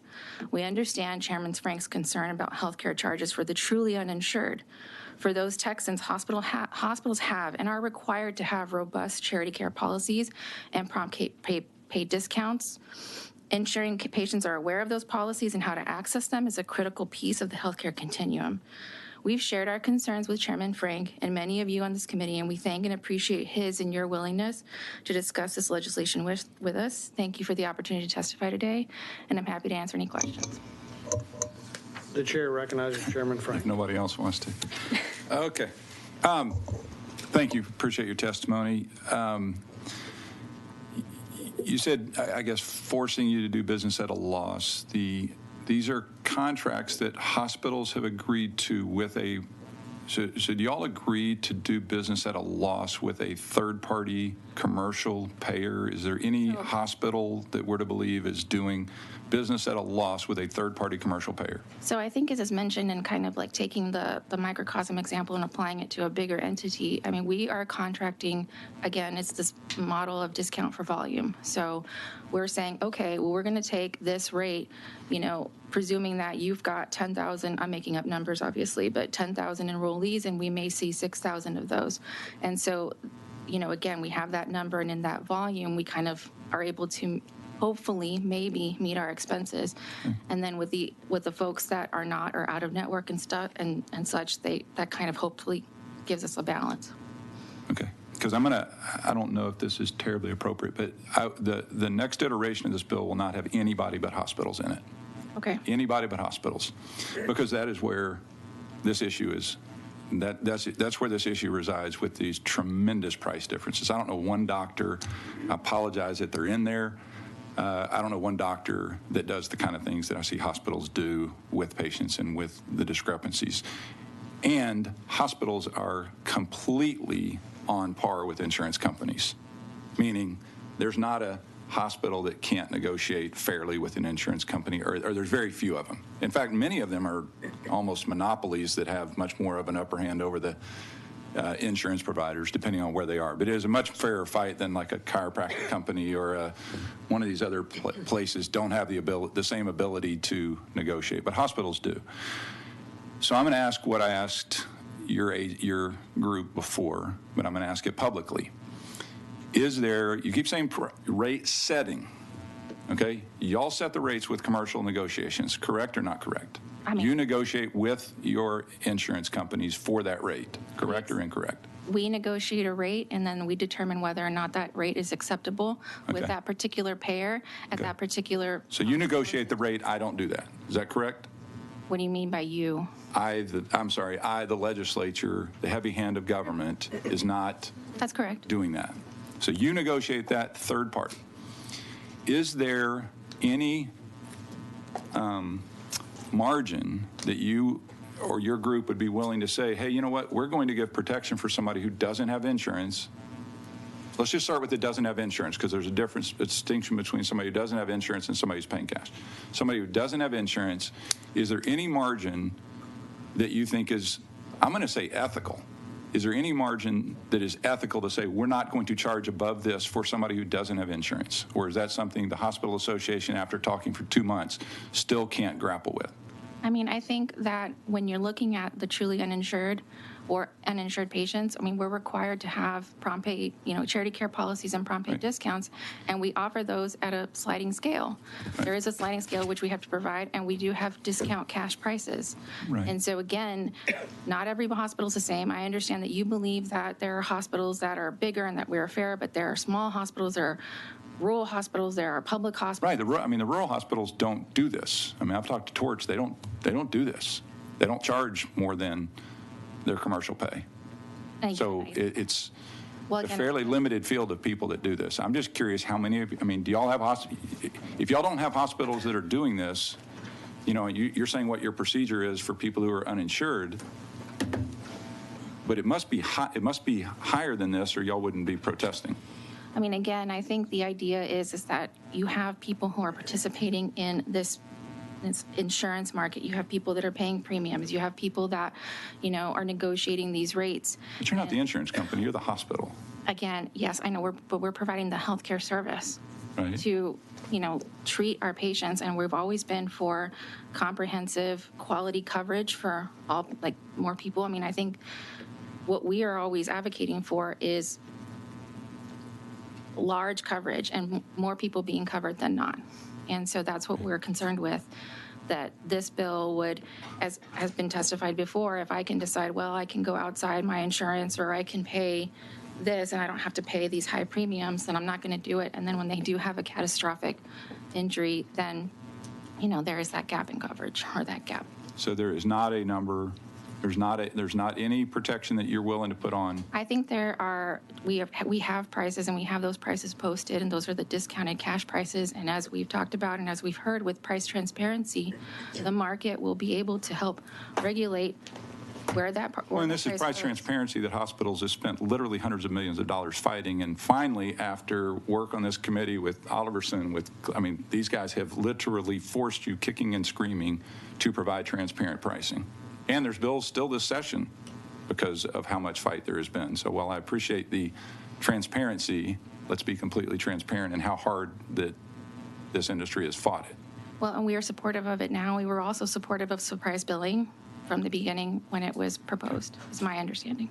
Okay. So there is not an answer. There is not, y'all basically have, you already have, I mean, there's not an answer to, there's not a limit to how high you should be able to charge. I don't have a number for you. Okay. You know, because one of the things I want to make sure, and I can get this information to any of the members, is we talk a lot about hospitals, and I really don't, I love hospitals, although I'm a little bit scared to get sick in the state of Texas. Please take me to, if I drop, please take me to Oklahoma right now, because they're not happy with me. But, you know, we talk about uninsured and all this uncompensated care.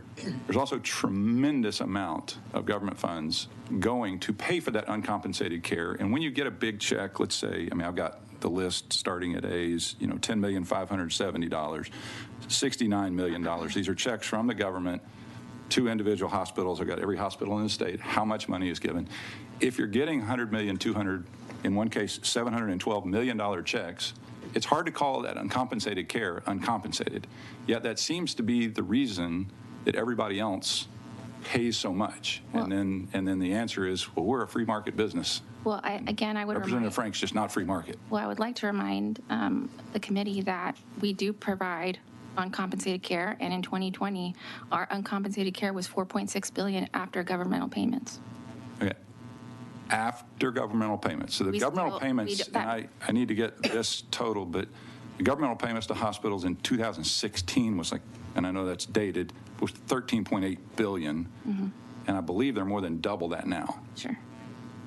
And the uncompensated care, when hospitals calculate it, is not based on, you're not claiming, I believe, or maybe I should ask it in a question, if you have a $1,000 procedure and your rack rate, what's the charge master, charge master's 4,000, okay? You claim the 4,000 is uncompensated care, correct? I don't know the answer to that. No, you do. Well, would you mind, if you would check on that, or we can get a resource witness.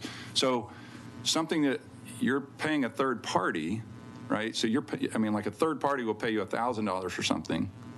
You're claiming $4,000 of charity when you give that, because you're charging, you're acting like you're giving the 4,000, and then you're getting almost the same dollar for dollar back. Maybe not all of it back, but you're getting it back in spades.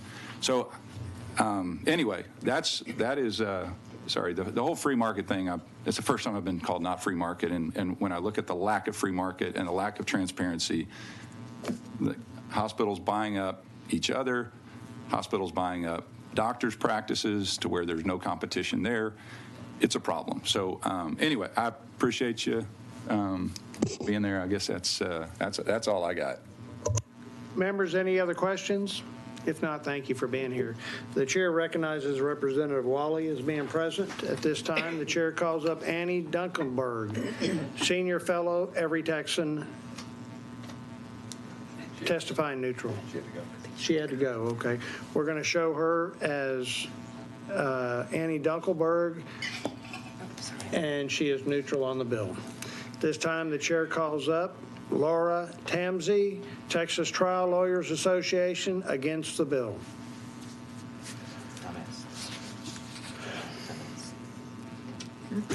Good afternoon, Mr. Chairman, members of the committee. My name is Laura Tamez, and I'm the president of the Texas Trial Lawyers Association, and I am here on their behalf testifying respectfully against the bill. I want to start out by thanking Chairman Frank for involving involving TTLA in the process, asking us for language, see how to make the bill better. I've heard some good things today toward that goal. But the couple of things I wanted to share, and I'll be as brief as I can, is the concern was the access to health care for injured victims, those who may have been involved in a crash or a work injury and sued due to the negligence of another. There are already some physicians who don't treat accident victims. They'll just say, then I'd have to insert myself in the litigation, give a deposition, testify at trial, and there are some who do.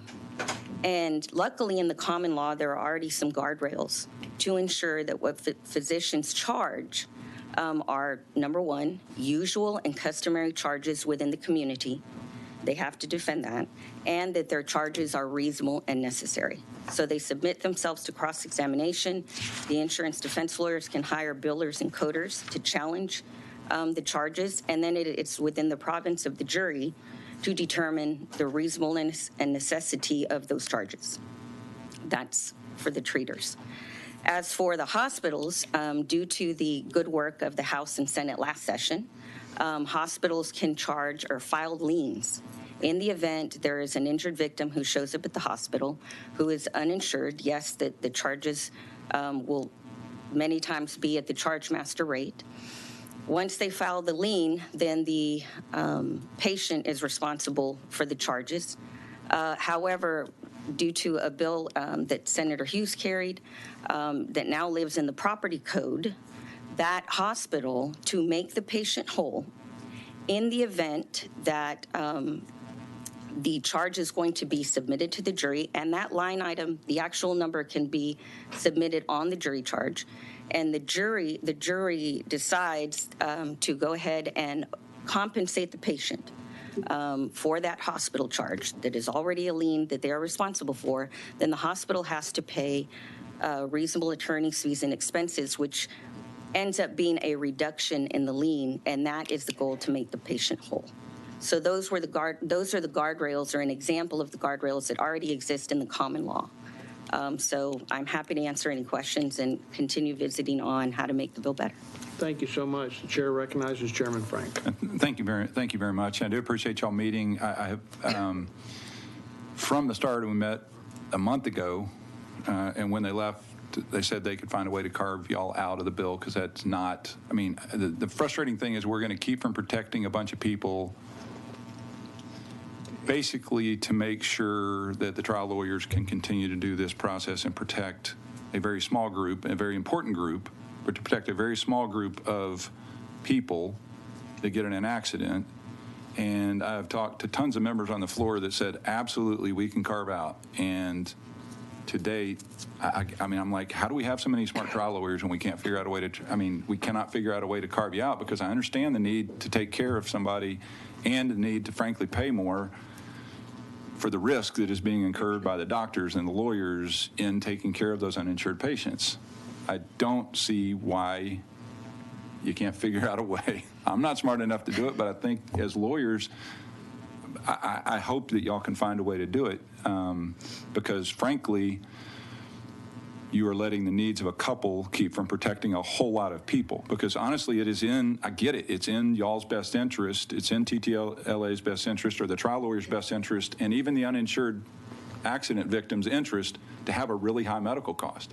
But it is not in the best interest of the 99.9% of the people that are getting these bills. And I just would love, I guess I beseech you and ask a couple of my members that have better relationships with them, please help me get y'all out of this. Thank you. Members, any other questions? Yeah, the chair recognizes Representative Wally. Just a quick question, Ms. Tamez, though, I guess to address the issue of the high medical costs. Right. I don't, just been my experience that it's in nobody's interest. The patient, the firm representing the patient, you want to get them care. You also want to reduce those fees. Is that correct? The medical costs, I guess. That is correct. And sometimes to make the patient whole, the providers have to reduce what they have charged, and that is part of it. So yes, at the end of the day, that is correct, is trying to make the patient whole. The concern is that we don't want to deter more physicians from accepting injured patients. I will say that perhaps looking at the language of the usual and customary charge that's already in the common law, or the language of reasonable and necessary, is something that we can further discuss, and I'm happy to work with Representative Frank in that vein. No. Thank you. And I know, I mean, I know there's nobody wants to have high costs.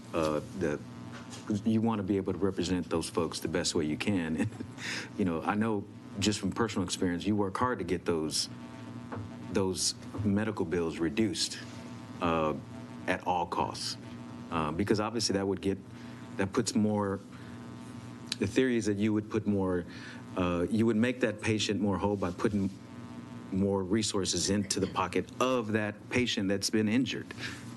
Is that not correct? That is exactly right, Representative Wally. Thank you. Thank you for the question. Members, any other questions? If not, thank you for your testimony. Thank you. At this time, the chair calls up Carl Isett, Texas Association of Benefit Administrators, and yourself testifying for the bill. Is that correct? That is correct, Mr. Chairman. Please proceed. Mr. Chairman, I'm Carl Isett. I represent the Texas Association of Business Administrators. We represent self-funded health care plans. We work directly with the employers of Texas to design plans unique to each one of those companies. So we could get everything we wanted in our whole legislative agenda, wouldn't make a penny more, but we would help Texans save some money on their health care costs. I was just looking, I filed the first price transparency bill in 2005, and I've been working on this subject ever since. So the good news is, because I was detained on the other side of the building earlier, you only get to listen to me once, or have to listen to me once. So when I was a younger man and had a more neuroplasticity, I was in grad school.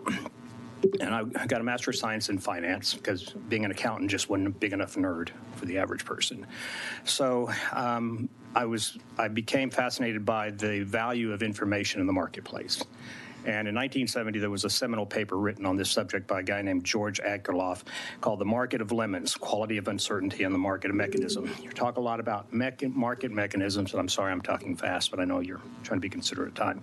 But one of the things, everybody on this panel, everybody in this building will say, I'm for free markets. But there is a difference between a free market and an efficient market. So I'm going to take a little latitude because your first guy to give testimony this morning brought out supply and demand. And when those curves cross, it's called equilibrium. And when the market is efficient, those lines cross at the lowest equilibrium price for the market to clear efficiently. When one part of the transaction has information that the other party does not have, it is to the and can be detrimental to the other party.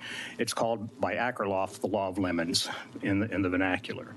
So think about selling a used car. You're not going to tell the guy who's buying it everything that's wrong with it. So in this particular case, what the consumer doesn't know hurts the consumer. And Representative Frank, I very much appreciate your insights on these things, as well as the other members of the committee, the doctors in particular, and I would very much encourage you not to take anybody out of the bill, because 90% or so of all healthcare costs happen below $10,000. So for those consumers who have to pay costs, it is necessary for them to have the right information to make an informed decision. We all buy things on quantity, quality, and price. And if we don't know those things completely, we're at a complete disadvantage. I, too, have been was frustrated as a member, and continue to be frustrated representing an organization that works with employers to try to provide good health care. The problem, if I were king for a day, the first thing I would do is ban the use of the word bill charges and the charge master, because I've had conversations with doctors who've said, you know, I tell them, well, bill charges is a figment. You change it whenever you wish. Nobody pays bill charges. And one of them said to me, yeah, but I would. Though it is nowadays, when they talk about a discount, you're talking about a discount off an unknown number. So many of the contracts now are actually a Medicare plus number. And my clients, many of them do direct contracting with providers, hospitals in particular, where they say, what do you need? You know, we know what Medicare is, and Medicare is a cost plus arrangement with the government. So they make money on Medicare costs. So how much more of Medicare, how much more money do you need beyond Medicare? So now you're actually working off a number that you know, not a number which you don't know. So it is important, I think, to remember that there are a lot of people out there who choose, especially young people, because the cost of health insurance now through an employer is exceptionally high. And when your maximum out-of-pocket price under the Affordable Care Act is over $14,000, consider how many state employees could afford a $14,000 hit in a single year. So we appreciate the work that Representative Frank and this committee has done. Y'all worked hard all interim, I know. And it is nice to see some of the things which we have been advocating for, a while, are now have, I think, a reasonable chance of at least having a very rigid discussion about what's really happening out there in the market, because this market is not efficient. This market is controlled by people who don't want you to know what the price is. They don't want you to do that because that's their ace in the hole, I guess, is what you would call it. So I have an awful lot to say. I've already quoted one Nobel laureate today, so Let's see if there's he wrote that in 70. He got the Nobel laureate in 2000, 2001, something. So let's see if there's any questions. Members? No. Thank you for your fantastic testimony. Okay, appreciate y'all. Thank you. Sir. At this time, the chair calls up Greg Gervin, Foundation for Research and Equal Opportunity, testifying, and yourself testifying for the bill.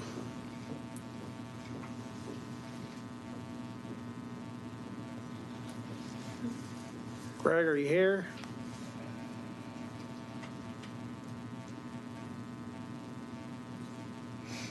Nope, we're going to move on. This time, man, I got no chance, but we're going to try this anyway.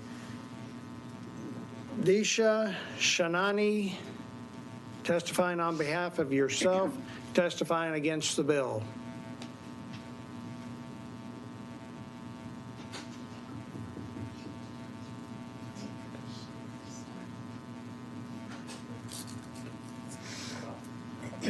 How are you, sir? Thank you, sir. Please state your name, your position on the bill, and who you're representing. My name is Desh Deepak Sani, MD. I'm against the bill. I'm a actively practicing neurosurgeon in Austin, Texas. By way of biography, I'd like to share with you that I was very fortunate to attend some very fine institutes of learning in the United States. I graduated from Columbia University in New York City with a medical degree. Thereafter, I attended the Baylor College of Medicine in beautiful Houston for 7 years, studying neurosurgery. Afterward, I had once again the pleasure of studying spine surgery in Houston before I came to Austin in 2016, where I was the coordinator of neurotrauma for St. David's South Austin Medical Center for almost 6 years. During this period of time, I had the pleasure of and the privilege of saving almost a dozen Austinites' lives through life-saving craniotomies, doing very many spine surgeries to stabilize very many unstable spines.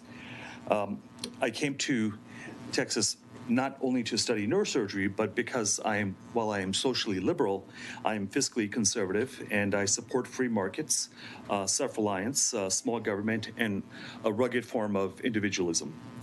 I am respectfully opposed to House Bill 633 because should it pass, it will create a legacy of unintended consequences through rate setting at the lowest possible levels that are not compatible with a specialist like me being able to stay in business and pay their employees.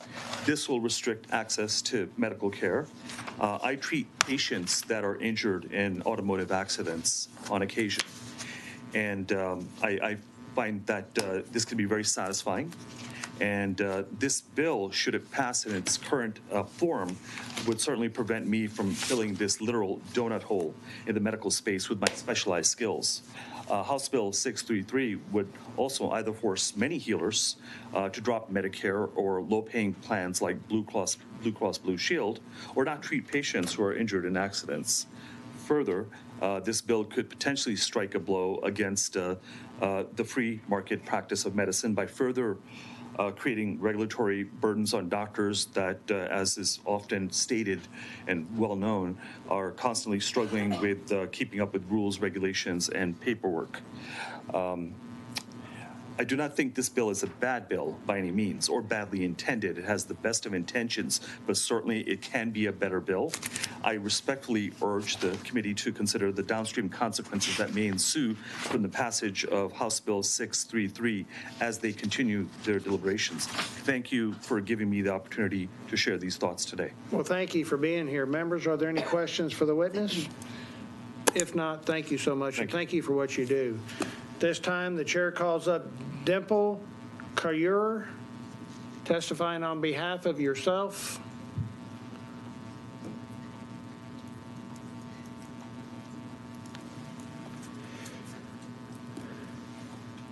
Thank you for your time, Chairman Frank and the rest of the representatives here today. My name is Dimple Kaur, and I actually manage the practice of Dr. Sani, who just spoke. I'm his wife, and I manage his practice. He and I both came to the United States as young children from India.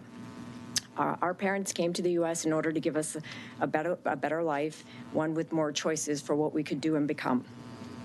And we took advantage of those opportunities to the best of our abilities. My husband already mentioned his background and his schooling. I myself went to Columbia Business School, where I pursued a master's in business. While my husband trained at the Baylor College of Medicine for neurosurgery, I was working on Wall Street for many years. And I saw firsthand how the capital markets work.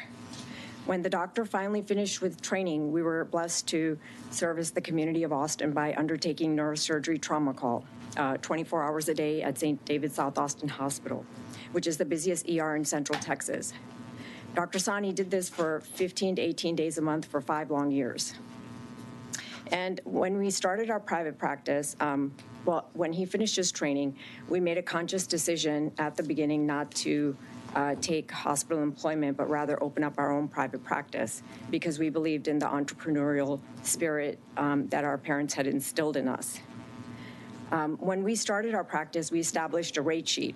And over time, this was one rate sheet that we used for all patients that would come in, regardless of whether they had health insurance or not. So there was one rate that we charged.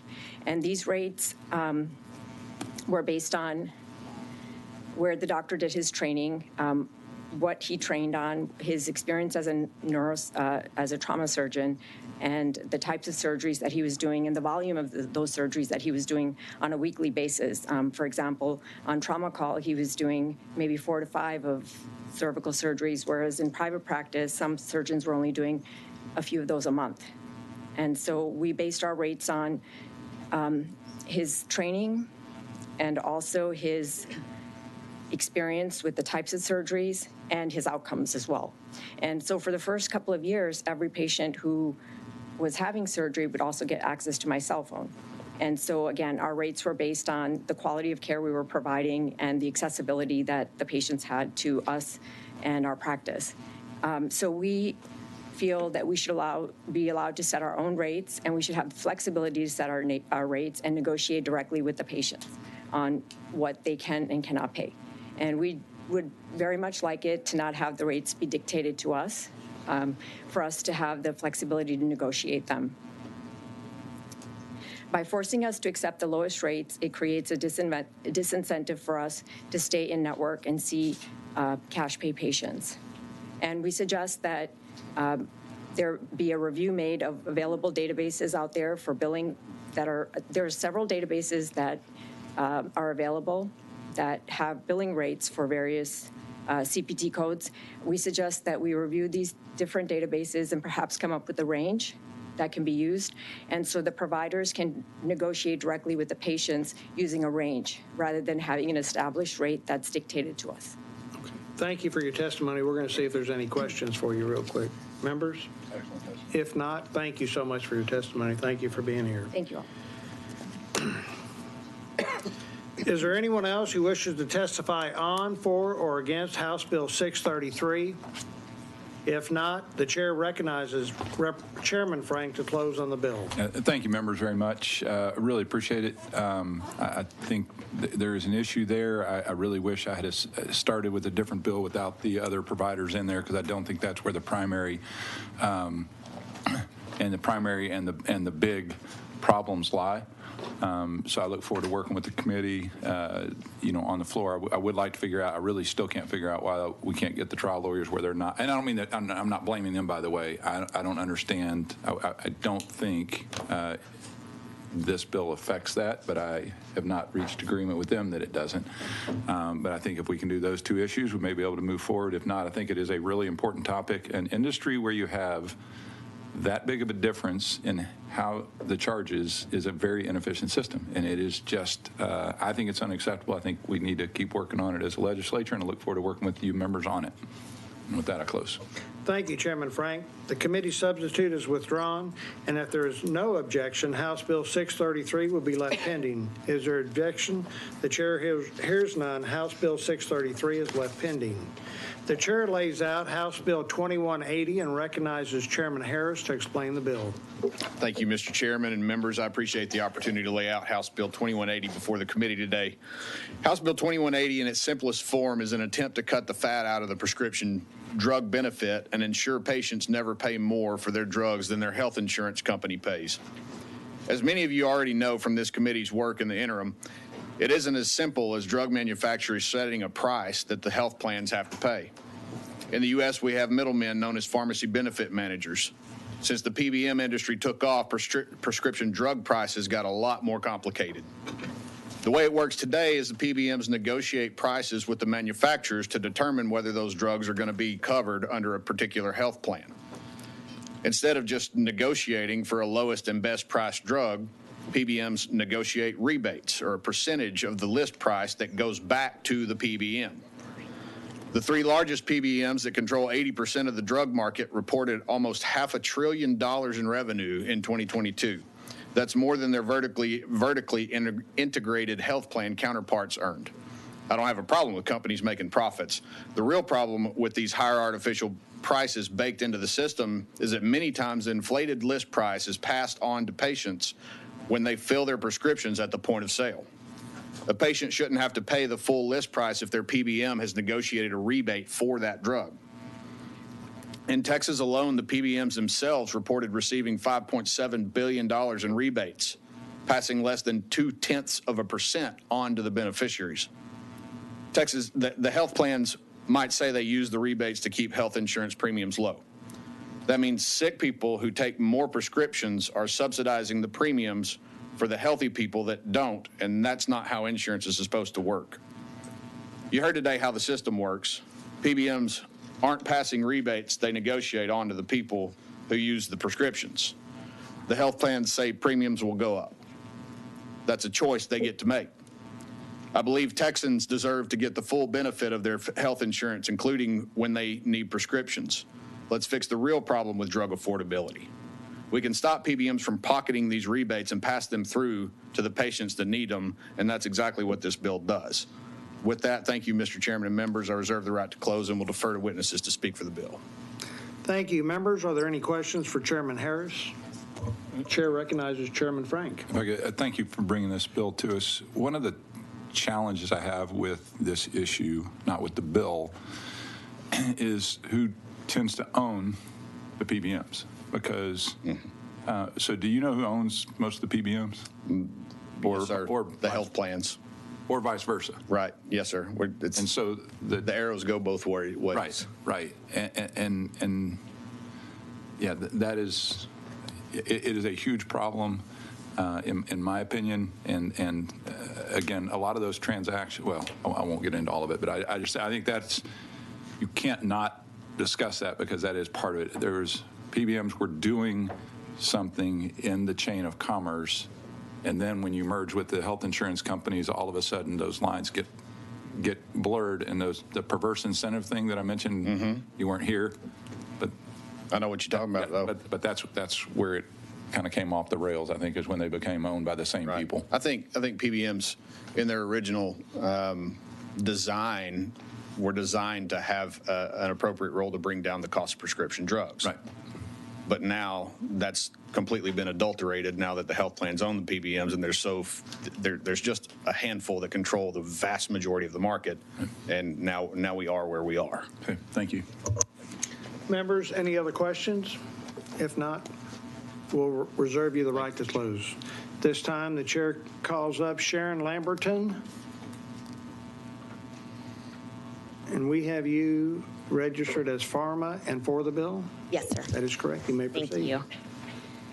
Chairman Harless, members of the committee, my name is Sharon Lamberton. I'm with Pharma, the Pharmaceutical Research and Manufacturers of America, 31 drug companies that make brand name medicines and cures. It's wonderful to be back home here in Texas. I was born and raised in Dallas and trained in Houston at Texas Women's University, so it's wonderful to be here. I'm here in support of 2180. West Virginia was the first state to pass this bill several years ago, about 2021.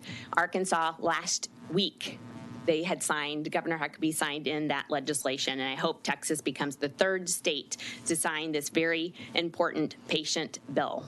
40 patient and provider groups support this bill, and it could benefit almost 8 million Texans here in this state who have state-run plans, which are about 40% of the commercial market.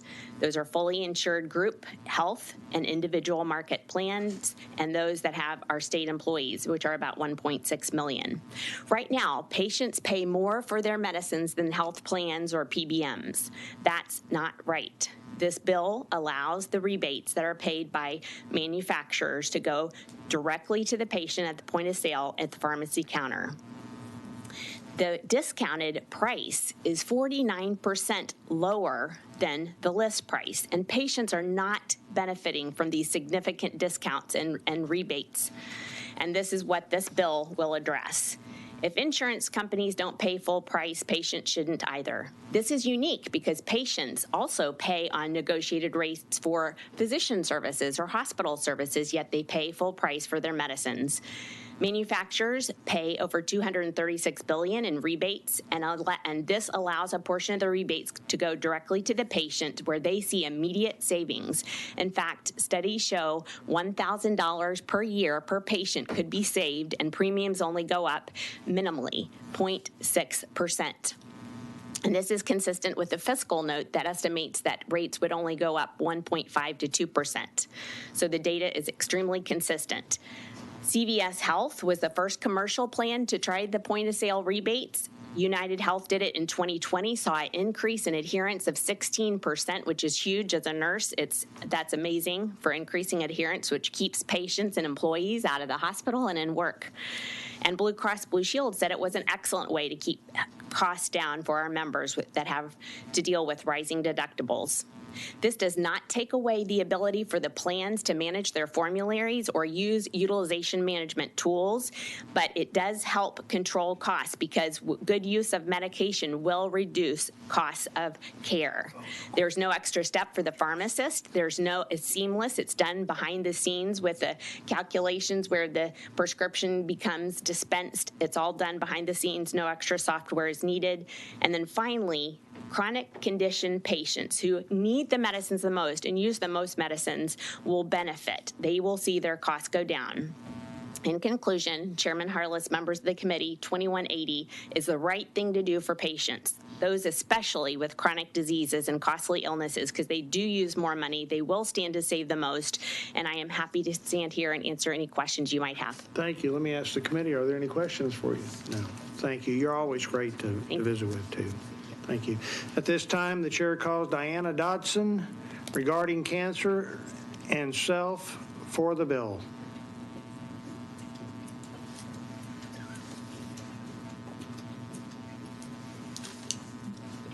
Please proceed. Thank you. Mr. Chairman and members of the committee, thank you for the opportunity to testify today in support of House Bill 2180. My name is Diana Dobson, and I'm the Executive Director of Regarding Cancer, which is a local nonprofit here in Austin that provides free support services to cancer patients and survivors. The last thing anyone with cancer needs to worry about is accessing or affording their medications. We know firsthand from the patients and caregivers we work with that out-of-pocket cost can be a real driver in terms of adherence to life-saving, and life-sustaining medicines. And I know this firsthand. Unfortunately, when my father was going through cancer, I had to end up paying for his medication because he couldn't afford it. Many others have the same stories. Unfortunately, today's system of prescription medicine rebates and discounts doesn't benefit the patient. Under current law, patients' deductibles and co-insurance for their prescriptions are typically based on the total list price of their medicine. Yet health insurance companies and pharmacy benefit managers only pay the discounted amount they negotiated with the drug manufacturer. We ask your support of House Bill 2180 because it would provide immediate savings to the patient at the point of sale, such as at their infusion centers or at the pharmacy. There are far too many things cancer patients and their families must navigate during treatment. Let's put an end to the higher out-of-pocket cost for prescription medicines. It's time that patients see those savings firsthand. I ask you to vote yes on House Bill 2180, and I'm happy to answer any questions if you have. Members, are there any questions time. for the witness? If not, thank you for your testimony. Thank you very much. At this time, the chair calls Melanie Schrader. There we go.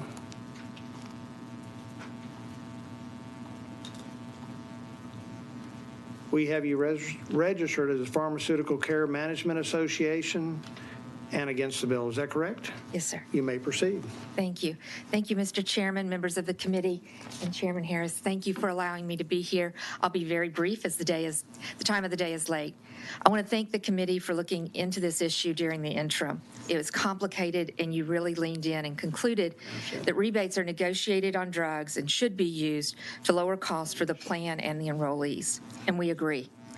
We support the conclusions in the interim report, and we look forward to working with this committee and the sponsor and hope that these recommendations will be in the final legislation. I'm being very brief, Mr. You're being brief, and brevity is always appreciated. And thank you for always being at our disposal and being willing to talk with us. Thank you. Happy to do so. Members, are there any questions? If not, thank you for your testimony.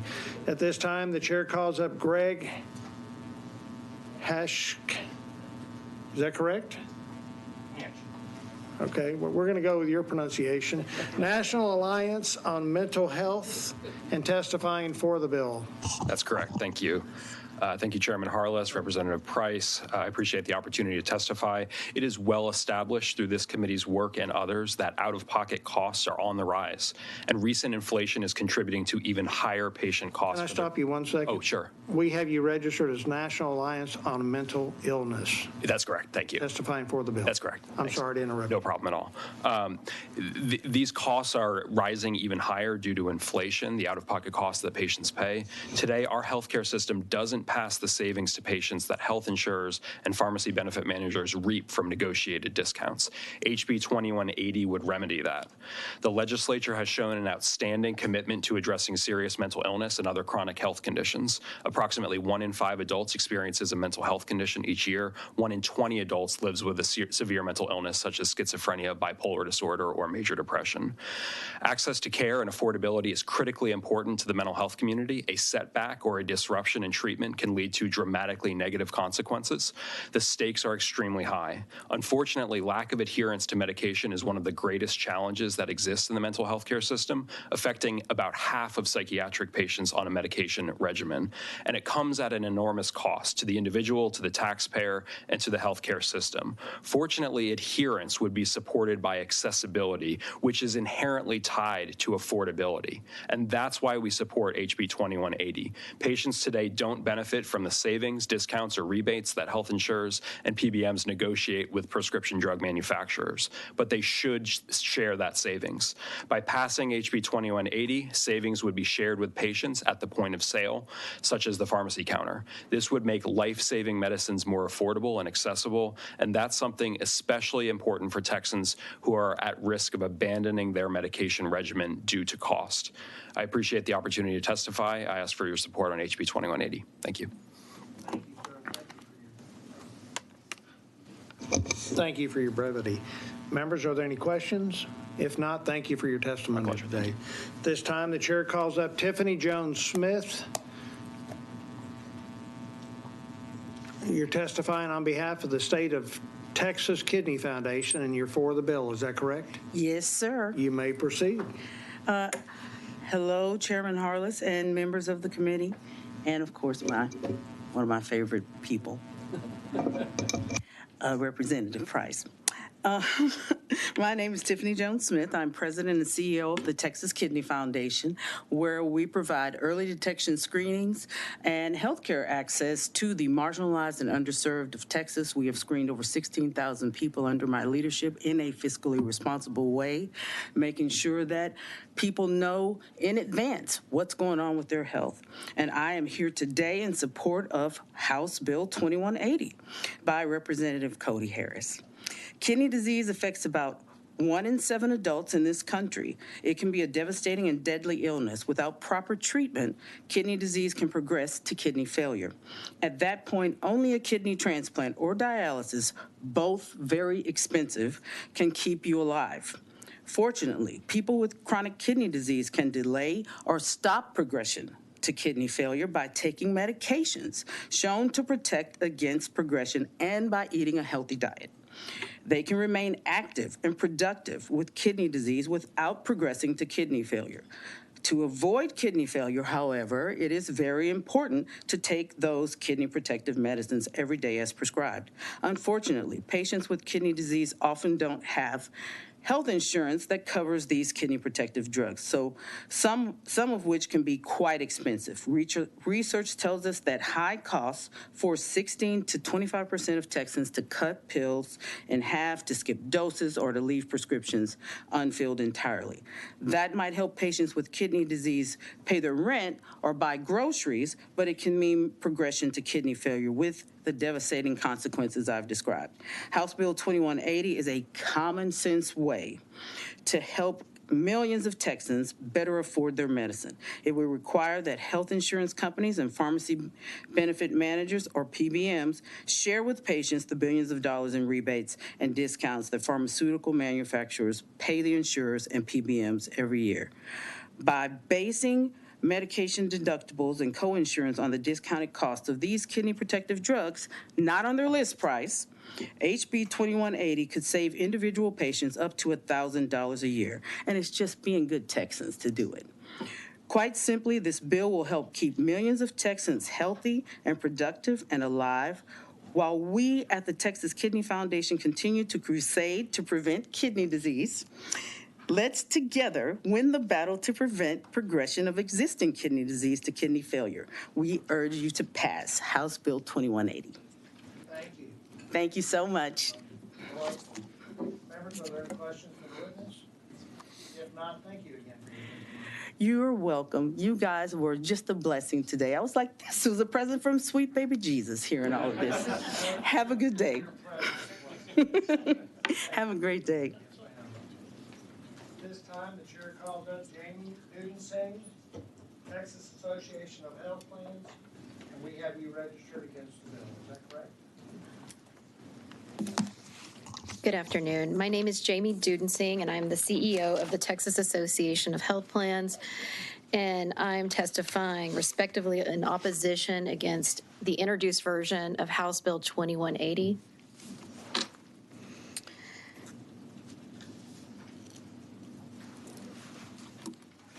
I do want to start off with a few comments about drug negotiations and rebates, because at one point, very long time ago, we did used to negotiate discounted prices off of drugs, but there was a lawsuit that happened and we were now prohibited from doing that. And there was no other way to lower the price of drugs without moving to a rebate system. I also want to point out that only 7% of drugs have a rebate. So any thought that rebates are driving the market on prices, nothing that is 7% of a market is driving it. Now, what is really happening with prices is the high price that drugs are set at. And that is where we are having our high prices on drugs. But we do use these rebates on very high priced drugs to lower those prices. And in return, use that to lower the overcost of premiums for employers and enrollees. This summer, the Select Committee had a long conversation about this, and we support your recommendation that 100% of these drug rebates go to either lowering the cost of premiums or out-of-pocket costs. And we would ask that the bill be amended to reflect that Select Committee recommendation. Our problem is with that next step in mandating not that the rebate savings must go to the employer enrollee, but that it must only go to the pharmacy counter. And the reason for that is a trade-off. Right now, the rebate savings, if an employer chooses, is 100% going to lower the cost of premiums for all of their employees. When you move those dollars over here to out-of-pocket cost of the counter, premiums will have to go up to match that loss of dollars that we're paying for that amount on that piece. And you can see that in the fiscal note for this bill. So if you look at the fiscal note for 2180 and you look at what's happening with TRS, you can see that TRS Active Care will cost $60 million for the biennium to teachers and their premiums, and it will cost TRS Care $17 million for the biennium on that piece. And that's just a change in those savings going to lower premiums and it moving over here to out-of-pocket cost. And what our recommendation is that yes, the select committee recommendation, 100% go to the benefit of employers and consumers, but allow the market employers to decide whether that's point of sale or if that's going to reduce premiums. The last survey I could find from 2019, it showed that 20% of employers choose a point of sale rebate plan, but that is a choice. And this is a very important choice because when we talk about the fully insured market, we're mainly talking about small employers in Texas. And we've seen the small employer market, 70% of small employers offering coverage, now down to 50%. They are very price sensitive. And that means for every one of those that drop coverage, you're talking about the potential of more uninsured individuals where this wouldn't benefit them at all. They wouldn't have any drug coverage. So we're here to be a part of the solution of making sure 100% of rebates are going to savings, but we would like to see that flexibility of that it could go to lowering premiums or out-of-pocket costs. Members, are there any questions? The chair recognizes Thank you, Jamie, for being here. And I apologize, I went and voted in another committee. But when you say that let the employers choose, right? So let the employers choose how to handle the rebate. What percentage of employers know there is a rebate? Very small employers. I buy insurance in the small group market for my employees, and I tend to not ask about that rebate piece of it. I'm just happy when my premiums don't. Last year my premiums went up $100 employee a month, and I'm happy when that doesn't happen.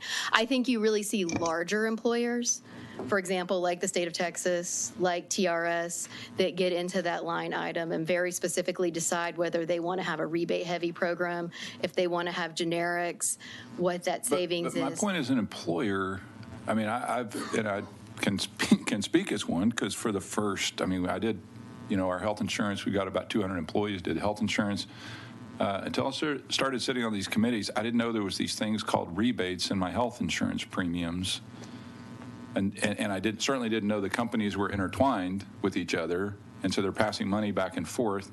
There's no way for an employer to know that. So while I appreciate, and I really do, trying to make sure we lower premiums, when you say give a choice to employers, most employers don't know that. They don't have a peek behind the curtain because the curtain's put there for a reason. And so I'm curious, what methodology would you use when you have employers that have no way to know this? They have no way to know that it's there. Let me clarify this. I'm not saying give a choice on whether it lowers premiums. I'm saying that the state would mandate that in the bill and verify that it is going to reduce premiums. What I am saying is if an employer wanted to choose to buy a point of sale rebate plan, so if they wanted to take the hit of higher premiums that's the choice I'm talking about. Okay. And we have told the bill author this, we are fine with the bill that has bill language in that has the state mandate that we have to ensure 100% of this is going to the benefit of enrollees and employers. Okay, thank you. Very much appreciate that clarification because, yeah. Members, any other questions? And I apologize, Chairman Frank. I met with Mrs. Dudensing last night, and she explained that to me, and I should have conveyed that. I think she did too, but I've got a lot of things. A lot going on. Banging around. Members, any other questions? If not, thank you for being here. Thank you very much. Is there anyone else who wishes to testify on, for, or against House Bill 2180? If not, the chair recognizes Chairman Harris to close on the bill. Thank you, Mr. Chairman and members. I think we should all just listen to the super sweet lady with the Kidney Association. I want her to come testify on all my bills, if you would. That'd be great. Bill, she'll be there. Yeah. But I really appreciate the discussion and the debate.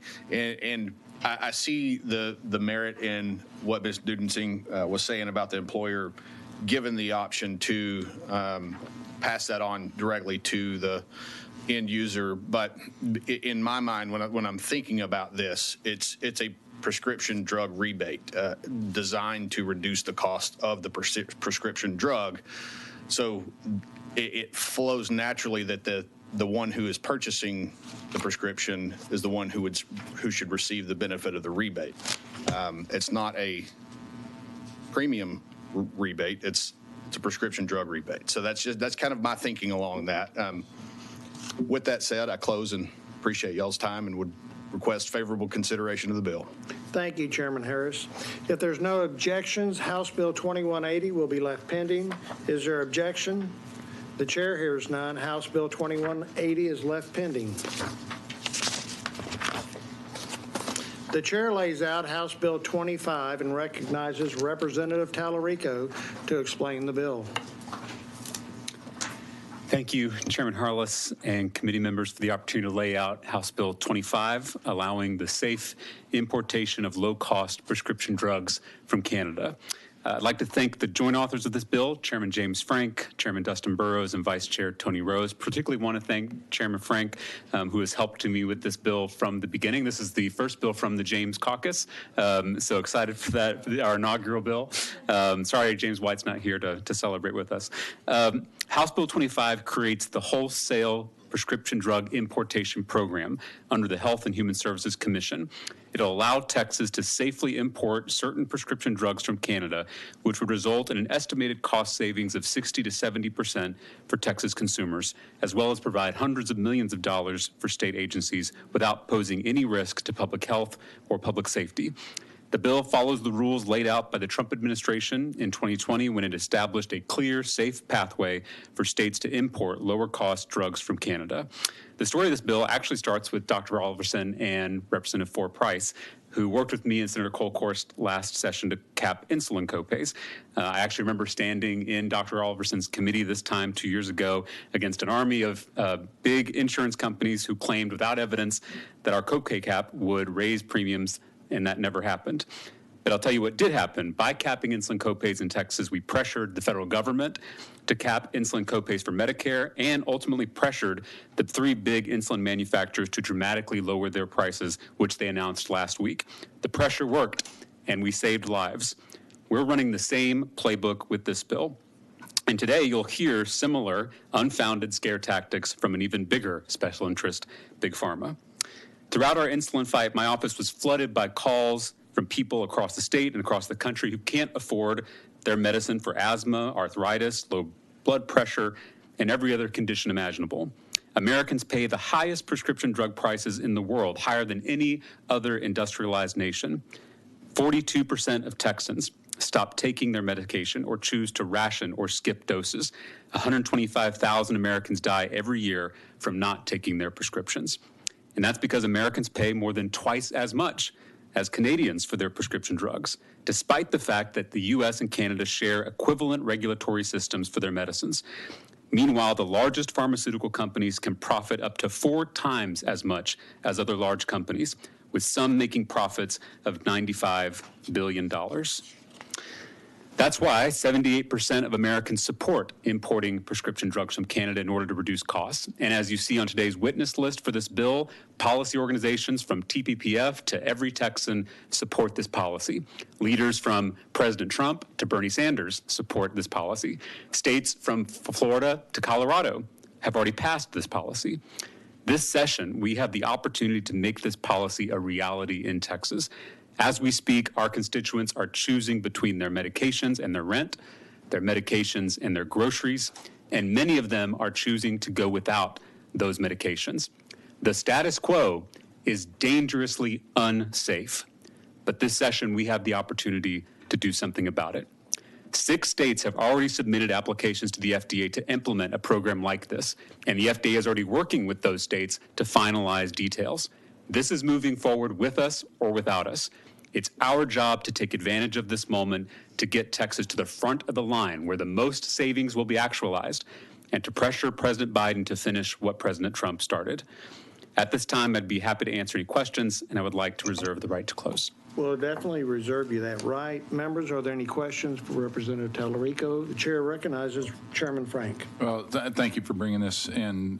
It's got to feel weird to say President Trump and President Biden on the same page and the same, you know what I mean? But it is so true. I mean, there is only one person or one organization that benefits from keeping product out of this country, and the scare tactics anyway are kind of, they're not humorous because, and I had this conversation with somebody, there are a lot more people dying because our pharmaceuticals cost 4 times more over here than would ever die because Canada's drugs are not safe. And honestly, there's probably other countries that we need to look at as well. But I think this is a great start. I realize this is more putting pressure on at this point the Biden administration, but the same forces that keep this from happening are pressured. The Trump administration has pressured the Biden administration. There's a whole lot of money made in not allowing competition to come in drugs. So thank you for doing this, and look forward to trying to move it along. Thank you, Chairman Frank. And I meant to pass this out.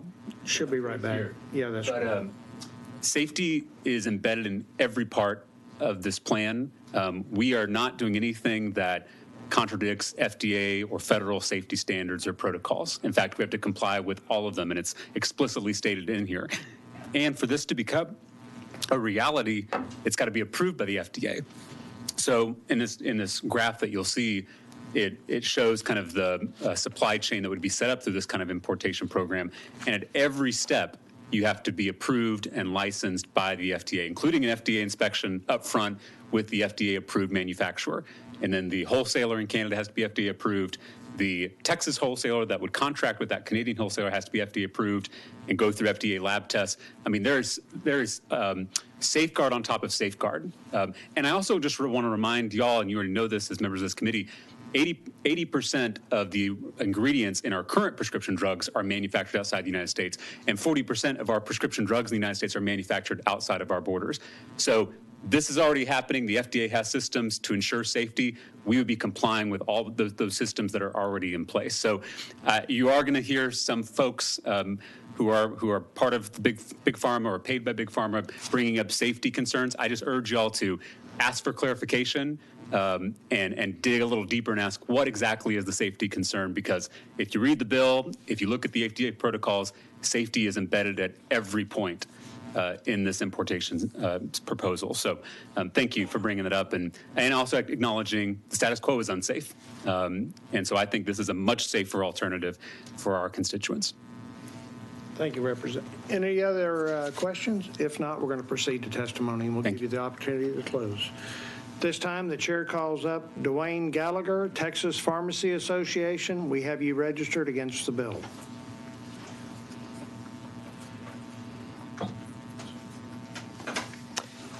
Good afternoon, Chairman Harless and committee members. My name is Dwayne Gallagher, and I'm here representing the Texas Pharmacy Association and our thousands of members that practice in all practice settings, hospital, retail, community, chain, and independent alike. We're respectfully here in opposition to House Bill 25. Despite the good intentions of those who believe prescription drug importation is a solution to high drug costs, we're concerned that the risk to patient safety and the overall security of the prescription drug supply chain far outweigh any potential savings.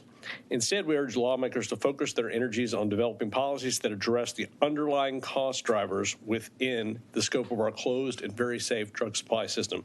I think you've heard some of those here today, and there are other committees that this legislature is working on with some of those bills.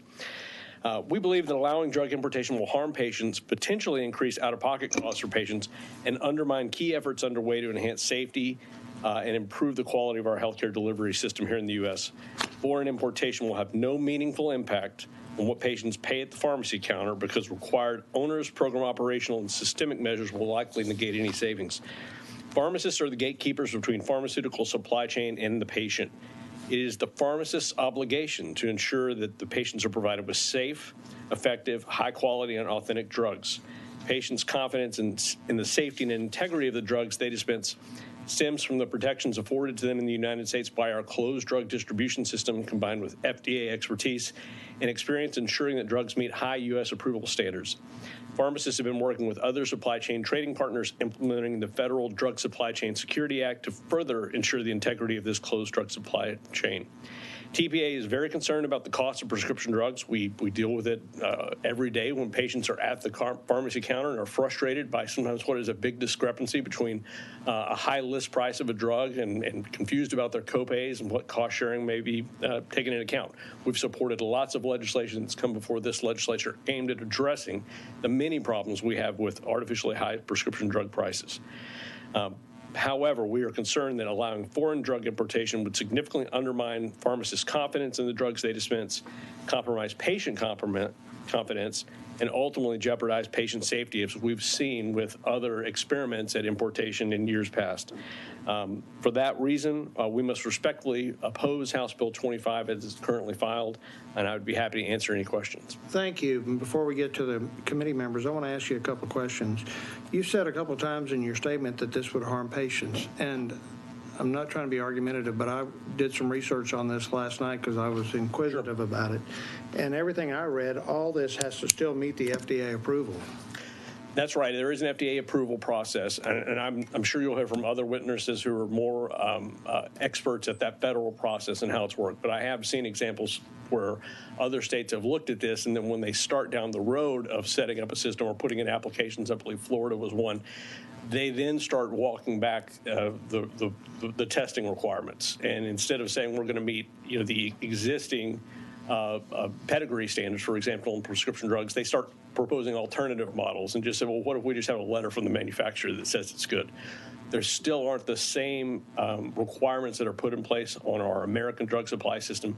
And pharmacists are very sensitive to that. We've seen many high-profile examples where you've had counterfeit drugs that have entered the prescription drug market, and a pharmacist dispenses what they think is the genuine real thing, and a patient is harmed. And it's not often that well, there are certainly instances where they're taking a drug that's been tainted and they have physical harm. What happens a lot of times is you have a medication that you think is this dose. I think there's an example of a cancer medication that I could provide to the committee that was entered the system. It was just a fraction of the dose that it purported to be because it was counterfeit. That harms patients just as much because they think they're getting treatment to cure disease and they're actually not. Okay. Chair recognizes Chairman Frank. Aren't all those examples that you just gave under our current system with no importation? Some were. Some have been prevented because we've had since 2013 the Drug Security Modernization Act. A lot of those things predate that. So I think we have taken steps to make it more secure and try to eliminate many of those. And I know that based on what I'm understanding, that those incidents have gone down. But if we open it back up and undo those standards that were put in place in response to many of those things and allow importation that don't meet those same standards, I think there's a risk there.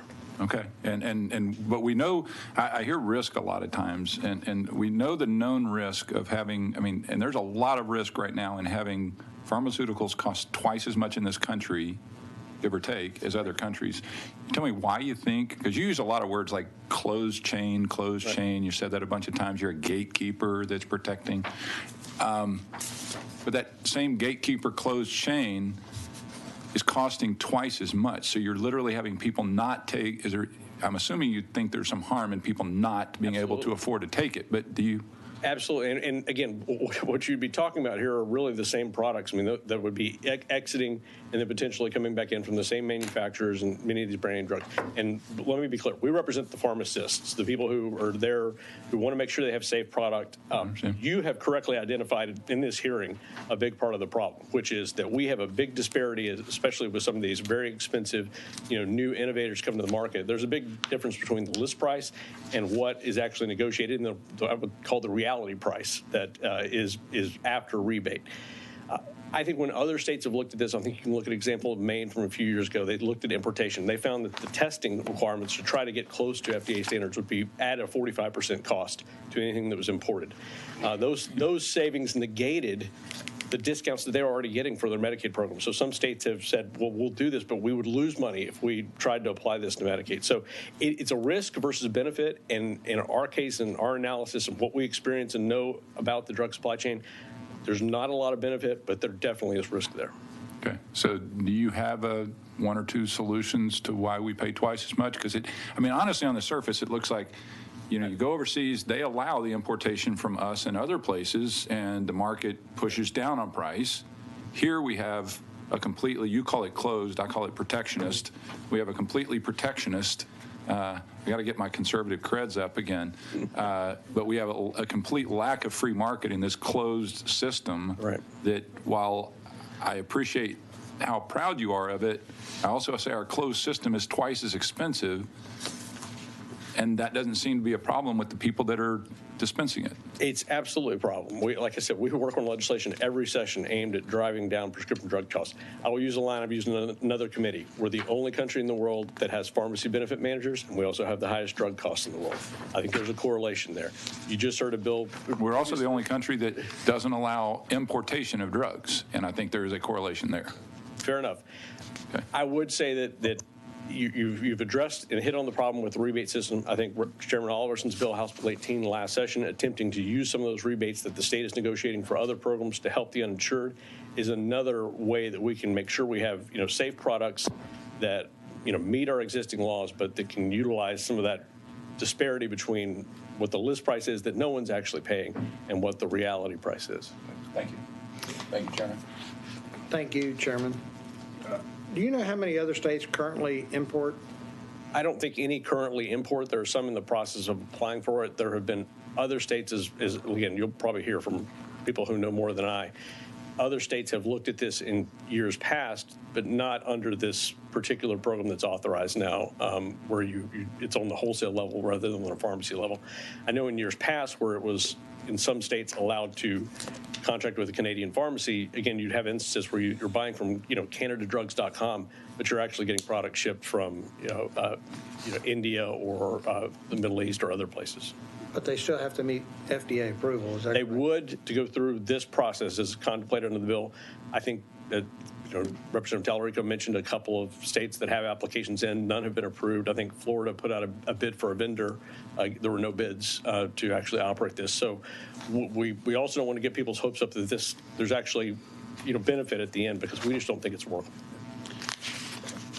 Chair recognizes Chairman Frank. Just one comment, because my belief or understanding is even if we pass this, we're still going to have some federal approval of this. And I think to some degree we're trying to put pressure on the FDA and the Biden administration to say this is not, to me, I look at the baby food, a baby formula deal. Like, we literally won't import baby formula, and it's all to protect us.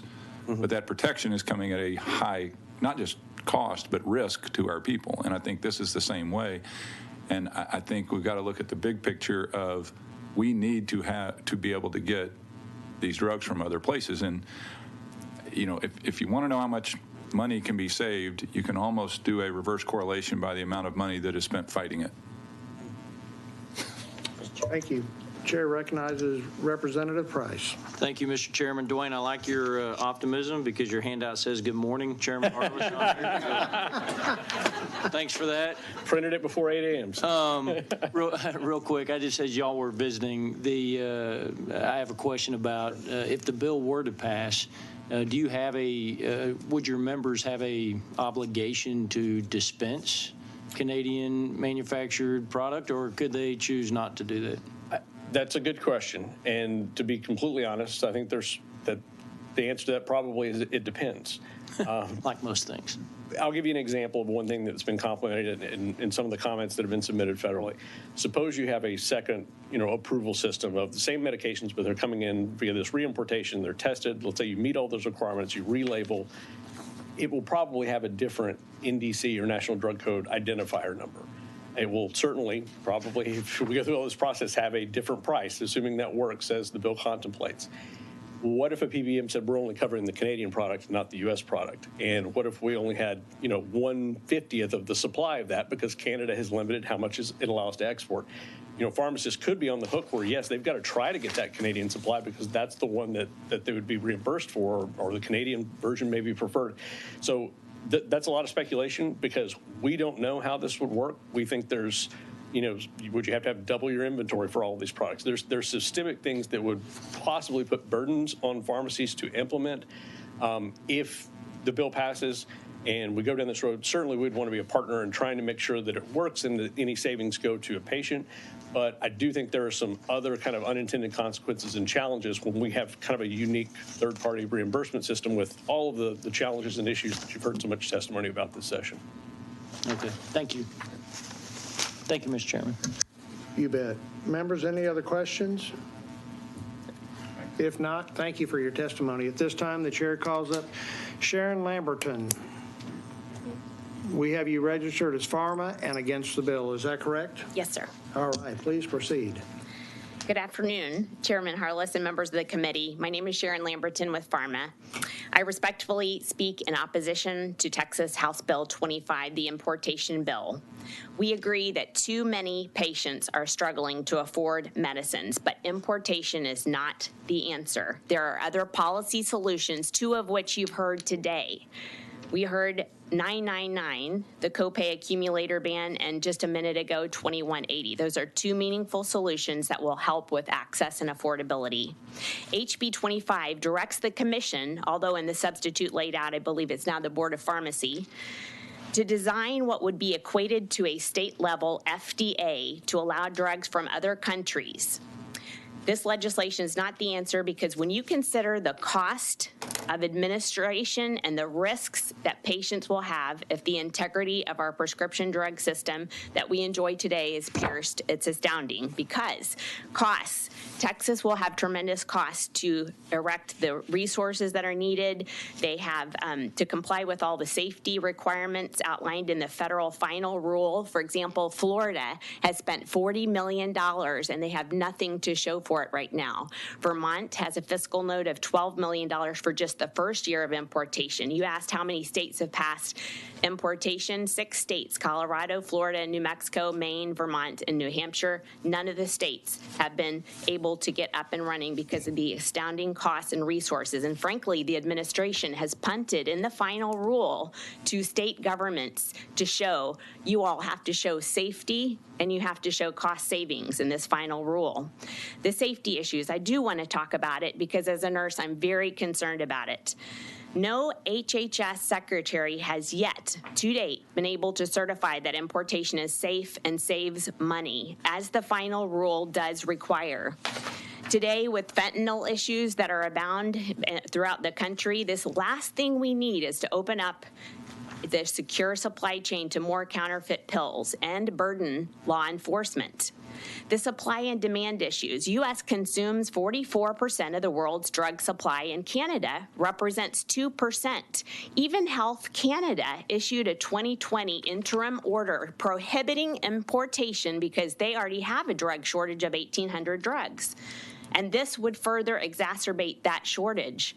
Finally, while data shows a price differential of drugs between Canada and the U.S., 26% versus 46%, what's unique to the U.S. is PBMs, the middlemen who retain over half of the spend of medicines, along with others in the supply chain, which doesn't go to the patient or the manufacturer. While the upside of importation would be to take the PBMs out of the equation, it does so at the potential risk of the safe supply chain, and we would like to see other legislation accomplish the same goal like HB 2180. In conclusion, other countries have a single-payer system. They face higher-priced generics. They have longer wait times for innovative products that could turn a terminal diagnosis to a chronic disease or cure. Chairman Harless, members of the committee, we do share the desire for access and affordability for patients, but HB 25 is not the vehicle. There are other policies to improve access and affordability without costing the state of Texas tremendous resources and jeopardizing patient safety. Thank you for the opportunity to testify today. Thank you, members. Are there any questions? Chair recognizes Chairman Frank. Thank you. So many drugs, even some manufactured in the United States, are sold for a lot less money overseas. Correct or incorrect? The other drugs are sold. Drugs, I mean, you represent all of pharma, just to be clear? I do. I represent pharma, the trade association. Okay. So You've got drugs manufactured in this country that will sell overseas for $500, sell here for $1,000, correct? They have different prices. Okay. It's a totally different system, apples and oranges. Yeah. But it's not a different drug, right? Same drug. Same drug, pills. totally different system, single payer system. Right, no. One has competition. Yeah. And one doesn't allow importation. I mean, that's not the only difference, but you sell overseas, you're selling against other people. And it may be a little bit competition as well, or you say single payer, so you're having to sell it all to one negotiated person, right? It's price fixed in other countries, yes. Okay, and so. Totally different, yeah. Yeah. So I'm just trying to figure, so what would you say, so you're concerned about this cost? What do we need to do in the States? Because it seems like a straightforward competition thing to me. It's like, yeah, of course you can sell for as much as you want over here because you're not allowing drugs to come in, and honestly, the connection between the FDA and pharma is pretty tight. Chairman Harless, members of the committee, the FDA has one of the most premier safety standards. Our drugs are efficacious, and it goes through, as you know, 12, 15 years to ensure safety through clinical trials. This is a standard that no other country really has. Right, but and it's a standard that it does protect the huge guy, but does it actually protect the person having trouble getting the drugs? Because are you telling me that, are there statistical differences between the drugs in Canada? I just don't see Canada and Europe falling over because the drugs aren't working for them. It's interesting, Chairman Harless, members of the committee, it's interesting you say that. Canada does actually not inspect drugs that it ships outside of Canada, regardless of the origin. We have a very safe supply chain, and that's why in the final rule, the administration did punt to the states to say, you can do this if you apply for a state importation plan or Section 804, and you can show cost savings and patient safety. Those are two requirements, must have. And no FDA commissioner has been able to say that this could be done. They've said, no, there's risk. AZAR didn't certify it in 2020? The final rule says that they have to apply with a state importation plan, and yet nobody has had an approval yet. There have been 6 states that passed legislation on the books, but nobody has been approved yet. So this final rule has punted it to the state, and we are now seeing inordinate amounts of money being spent to make this importation scheme when there are other viable opportunities to do the very goal that I believe the intent of this legislation is to do, which is make drugs more affordable to consumers. Things like 2180, what we heard from Representative Harris. The 2180, and I'd love both those. I guess we're not supposed to talk about other bills, please don't. Right? Uh-oh. There are other, there are other issues. Most of those simply transfer. I can't do it without talking about other bills, so I will not. I will stop. They don't do any. You're still getting the full amount that you want. You're still getting 2 and sometimes 3 times more than you're getting overseas for those, regardless of those other bills. The customer is not. You know what? Yeah, I'm sorry. I'll got to stop that. Okay. It's not hard to say I'm not for competition because I think anybody who has monopolies on things doesn't want competition.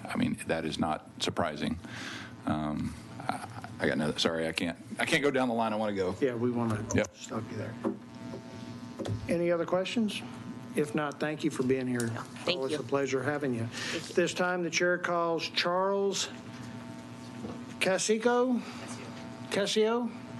We show you registered as Charles Cascio, Associate State Director, AARP, Texas, and you're for the bill. Is that correct? That's correct. Please proceed. Thank you, Chair Harless, members of the committee. My name is Charles Cascio. I'm with AARP Texas, testifying in support of the bill. I think we've heard a lot today. Prescription drug prices are unaffordable. People are having to choose between paying their rent and taking their medication. It's no secret drug prices need to come down. So For years, policymakers have looked at Canada as a potential source of savings where prescription drug prices are on average 30% less. It's not a complete solution to this problem, but safe and legal importation could help put downward pressure on prices. We've talked about the states that have passed legislation seeking federal approval. We've also talked about the Trump administration issuing a final rule. I just want to hone in on that specifically. They said in the rule, importation from Canada for prescription drugs poses no risk to public health and safety and would result in cost savings. So I just want to raise three key points. Number one, prescription drugs available in the U.S. are manufactured elsewhere. You heard Representative Tallarico talk about this. This is already happening. This is the majority of drugs already being manufactured somewhere else than in the U.S. Number two, consumers are already accessing these medications in a lot of ways. Why not stand up a system where they can do this safely and at a cheaper price? Point number three, there's already safeguards in place for this. We've talked about FDA being the gold standard. This isn't going to be a radical system that's stood up by an individual state. It's going to have to meet these stringent measures. Why not pass this, put Texas's stamp on it, and do it in a safe and legal way? So I will close in saying that AARP Texas is definitely supportive of this. We look forward to working with you all to pass this legislation. So I got a question for you. So what would be your response to the physical note associated with this bill? We were discussing that before the hearing, and depending on which state you look at, there's millions of dollars in savings that are had from this. So there would be an initial cost on the front end to stand this up. But Florida's estimated as much as $80 million at a minimum would be saved per year by doing this. Thank you. Chair recognizes Chairman Frank. Yeah, and I'm certainly not going to speak for Dr. Bonin, but I think he is very committed to understanding how badly United States citizens are getting taken advantage of by the scheme that is currently set up. And I say scheme, I'm not blaming anybody. Mostly, honestly, again, I blame politicians because that's who set up these rules and honestly set up these closed systems with very limited competition. And, I totally understand why people want to keep it that way. Obviously, AARP does a lot of work, with older folks. Do you all have concerns of safety that you are, in this bill? Our policy states we want a system for that first and foremost is safe. We believe the FDA process that's set up is safe, and this is not something at this time that we're. And do y'all stand to benefit financially from your testimony and position today? We're here to represent older individuals. Thank you. Thank you. Thank you. Members, any other questions? If not, thank you for being here and thank you for your testimony. This time the chair calls up Blake Hudson, Texas Association of Health Plans, and you're registered as for the bill. That is correct. Let me give you. That's correct, Mr. Chairman. Blake Hudson, Director of Public Affairs for Texas Association of Health Plans, registered in support of the bill. I don't have a big fancy handout, but I printed off an article I wanted to give you guys. And this last year, this is a study about all the new drugs that enter the market and what the average price is now for a new drug that enters the market. And that's $200,000. So it's over $200,000. So I did a little bit of back of the envelope math back there. So we know that compared to other developed countries, that we pay 2.4 times more than what they do in drugs. So our average price would be just $80,000, not $200,000 for these new drugs. And a couple things that are important to point out, this sort of, I think, was going a little bit down what Chairman Frank was starting to get at, was these drugs don't, when they're new like this, they don't qualify. There's no rebate. There's no competition. There's no rebate. That's the price. That's everyone's price. And they've steadily gotten so expensive that I think you have to keep in mind that all the innovation in the world in drugs and treating diseases is great, but it means nothing if people can't afford them. And I really like sort of this idea of what we're doing in the States to pressure for some change on this front. I do want to point out that this is not running in states simply because their plans have not been approved by the Biden administration. I'd like to think that Representative Tallarico could get his plan approved by the Biden administration. We support the bill. We need to do something about these high-priced drug prices. I'll hand out one little other thing that I think is kind of interesting. 22 cents out of every dollar spent on healthcare is spent on drugs. That's because you're seeing these prices the way they are. I'll stop there. Thank you. Members, are there any questions? Yeah, I just had a couple questions about some practices of the companies that are trying to keep us safe with these drugs. But so some pharmaceutical companies, let's say if you have a patent on a drug and then there's a generic that comes on to compete with them and decrease the price, has it occasionally been where one of those companies might get bought or paid money to not manufacture that generic so that the higher priced drug can stay on?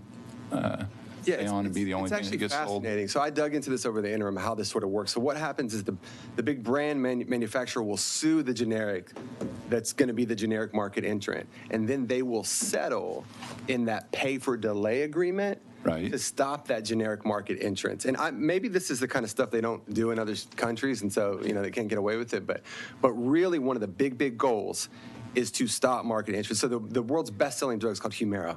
Humira had 21 years of exclusivity before they finally this January got a competitor, a biosimilar. Right. And that's just one of a number of sort of these patent games that right. played. I mean, that's where, honestly, when you look at the closed loop system, and I think is a great description of what we have. We have a closed loop system that doesn't allow competition and is controlled by an FDA that is largely, in my opinion, controlled by pharma. If you look at, honestly, the jobs, you work at FDA, then you go work at pharma for a whole lot more money. And therefore, the rules are set up that way. They're set up where you can't import. They're set up where you can change the formulation just slightly, and all of a sudden you renew your patent and you make sure the prices stay high.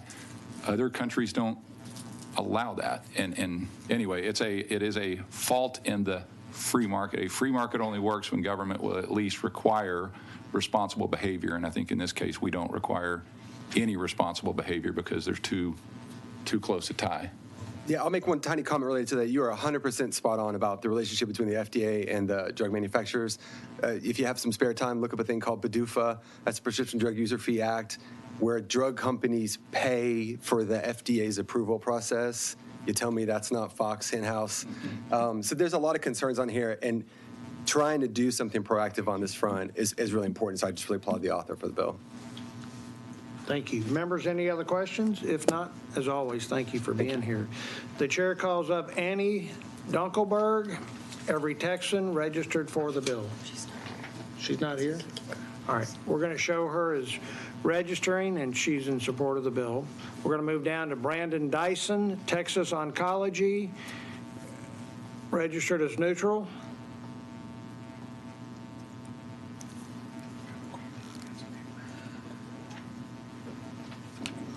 Good afternoon. Good afternoon. We have you registered as Brandon Dyson, Texas Oncology, and registered neutral. Yes, sir. Thank you. You may proceed. Mr. Chairman, members of the committee, I'm here. I'm a pharmacist. My name is Brandon Dyson with Texas Oncology, and not for or against. We're here more or less to think of some of the concerns that we have in terms of caring for our oncology patients. Quick background, Texas Oncology, we are an independently owned physician-owned cancer and hematology practice. We have over 530 physicians, over 280 sites. We provide services in medical oncology, hematology, radiation oncology, gynecologic oncology, pathology, breast surgery, and palliative care. We give it to over 70,000 new patients every year in the state of Texas. We currently have over 2,000 patients enrolled in clinical trials, and we have led, due to trials at our sites, to help get the approval, FDA approval, over 100 cancer therapies. Our neutrality on this bill, what we ask for is in some of the specific carve-outs, due to some of the things that we've even seen thus far today. The language matters, I guess, in terms, and biologic drugs are, for one thing, governed under a different set of rules than brand and generic drugs. There are no generics to biologics. Those are biosimilars. They're a whole different set of things. And what we've seen just even recently within our practice is that as each new drug comes in, if it gets a different J code by CMS, so the the biosimilar for one given drug has a different J code than the brand. Those are not interchangeable. As that starts to happen, and we're seeing this with generic drugs too now, as well as some oncology specialty medications. There's a generic for a non-biologic drug, but it's a cancer medication. The generic gets a different J code. And J code is what's used to bill for an IV drug, but it might be an NDC code for an oral medication. What ends up happening is that different payers, one, they don't show up on the Texas Medicaid crosswalk for a number of time, for a period of months. But two, you start to get private payers that say, I only want to pay for X J code. And we start getting delays in care is what happens, either due to a limited supply. The supply concerns us because, again, if we're importing and we get a payer that says we're only going to accept the J code that comes from Canada, for example, we worry about running out of supply if it's a very, fast-moving sort of drug. We're trying to prevent delays and interruptions in care for our patients.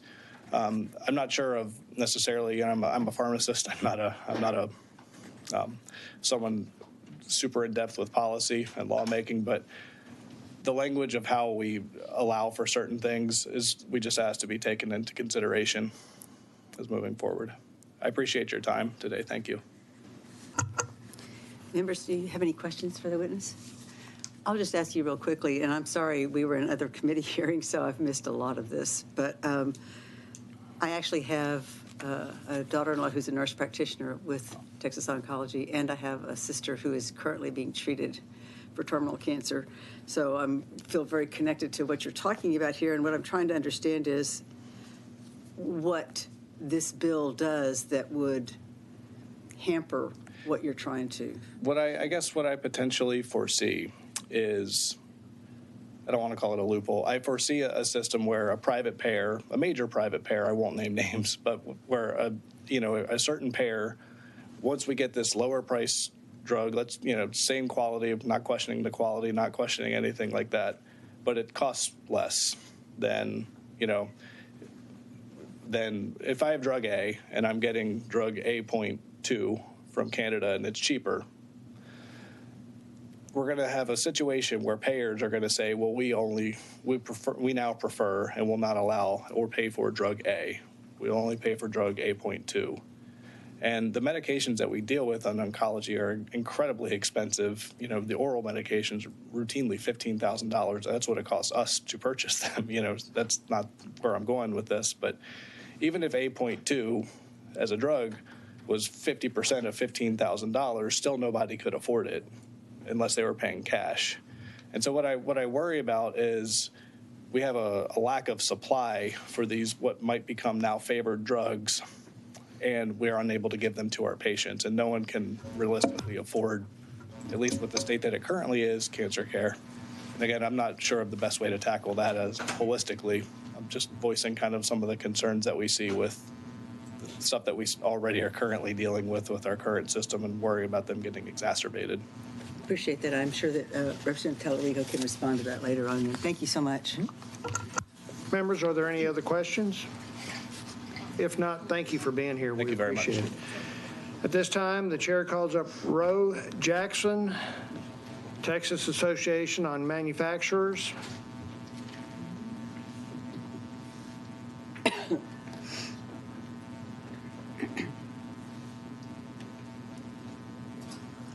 We have you registered as Texas Association of Manufacturers and against the bill. Is that correct? Yes, sir. That's correct. You may proceed, please. Good afternoon, Mr. Chairman and members. Again, I'm Roe Jackson with the Texas Association of Manufacturers.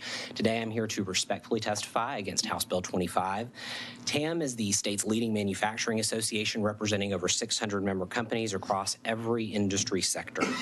And I'll be happy to go into specifics later, but in the interest of time, let's just go right into it. One of TAM's most active and robust industry sectors is the Pharmaceutical Manufacturers Alliance of Texas, or PMAT. These companies are a vital part of Texas's economy. They set up physical operations here, employ hardworking Texans, and are active market participants. TAM's primary concern with House Bill 25 is the safety of any imported medications end user.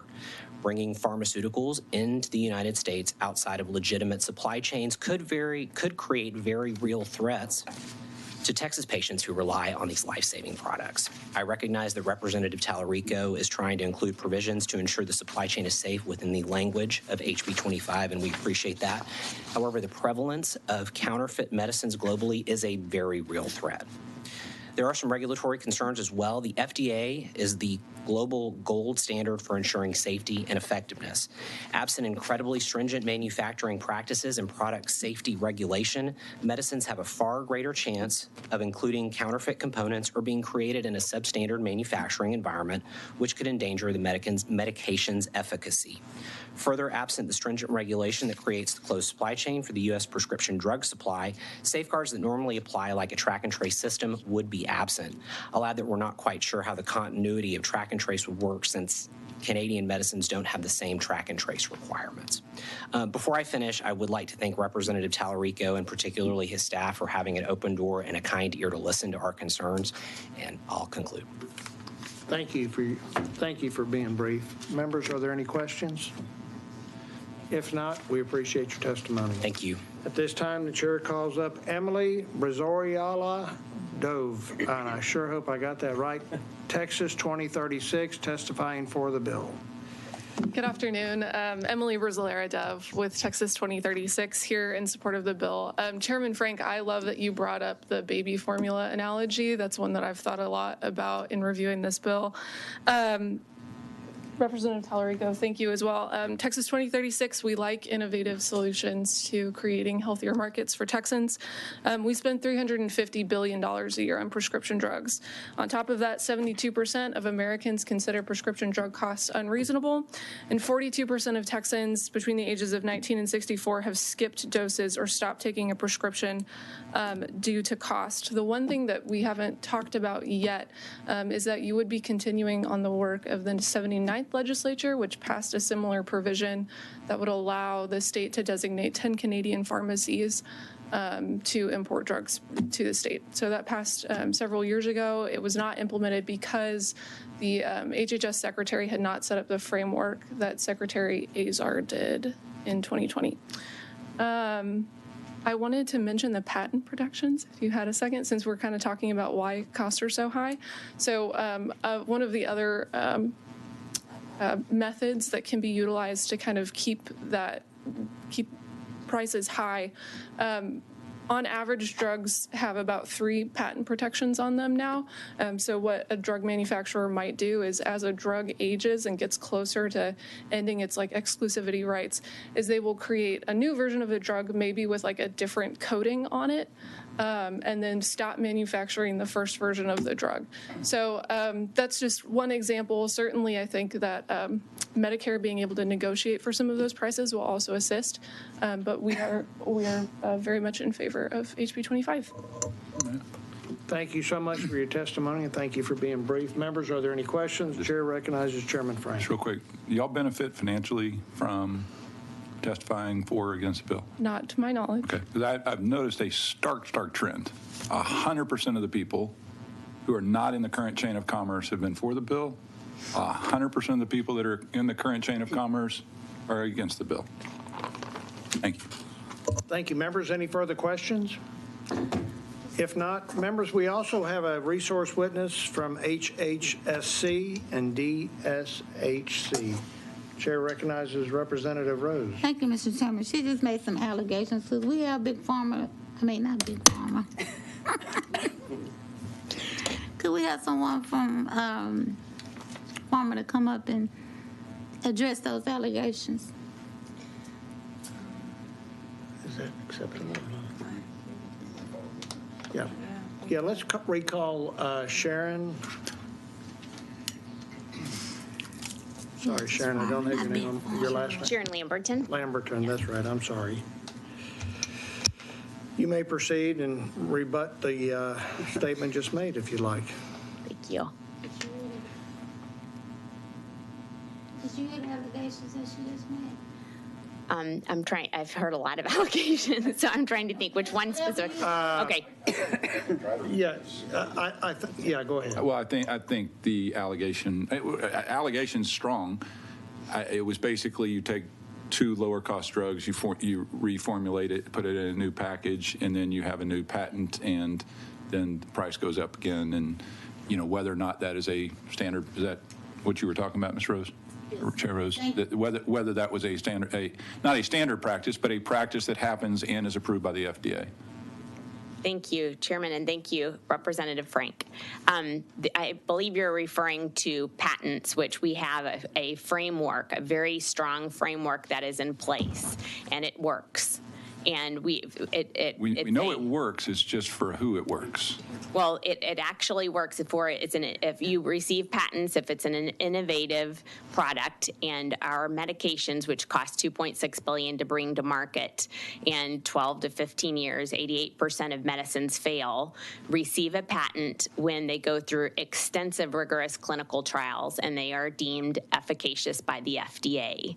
I believe the allegations that pharma or companies were trying to extend patents simply for coding, there's important distinctions. Any patent isn't given arbitrarily. It's by the U.S. Patent Office, which has to look at something that's unique and novel. So, for example, if it's a different absorption rate, if it's a different indication, if it changes the way the patient can consume it and use it, that would receive a patent if the U.S. Patent Office deemed necessary. So there is a structure in place that does work.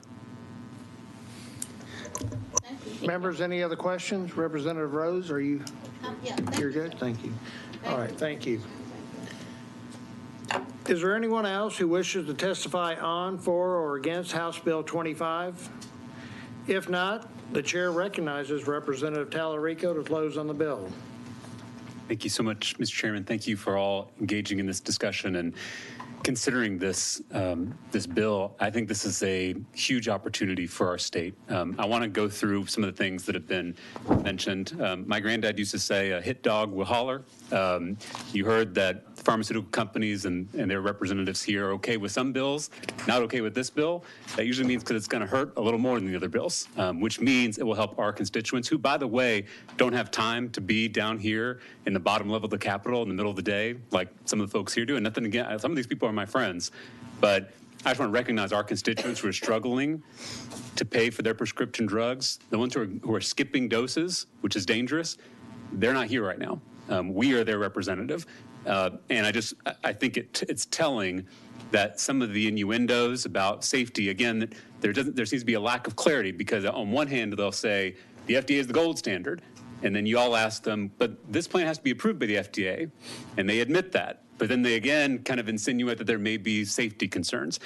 So let's go through safety first. I do want to open up to questions. No, go ahead. Yeah, okay, good. Yeah. So one, I want to clarify that personal importation is not allowed in this bill. So mail order, stuff like that is not allowed. And in fact, there are some Texans who are doing mail order from Mexico, other countries, and there are safety concerns there. The reason they're doing that is because prescription drugs are so expensive, right? So the goal here to lower prescription drug prices to prevent that personal importation, that mail order purchasing of drugs that may be dangerous. Again, this is a much safer way to go about decreasing costs so that Texans aren't having to resort to those kind of risky methods.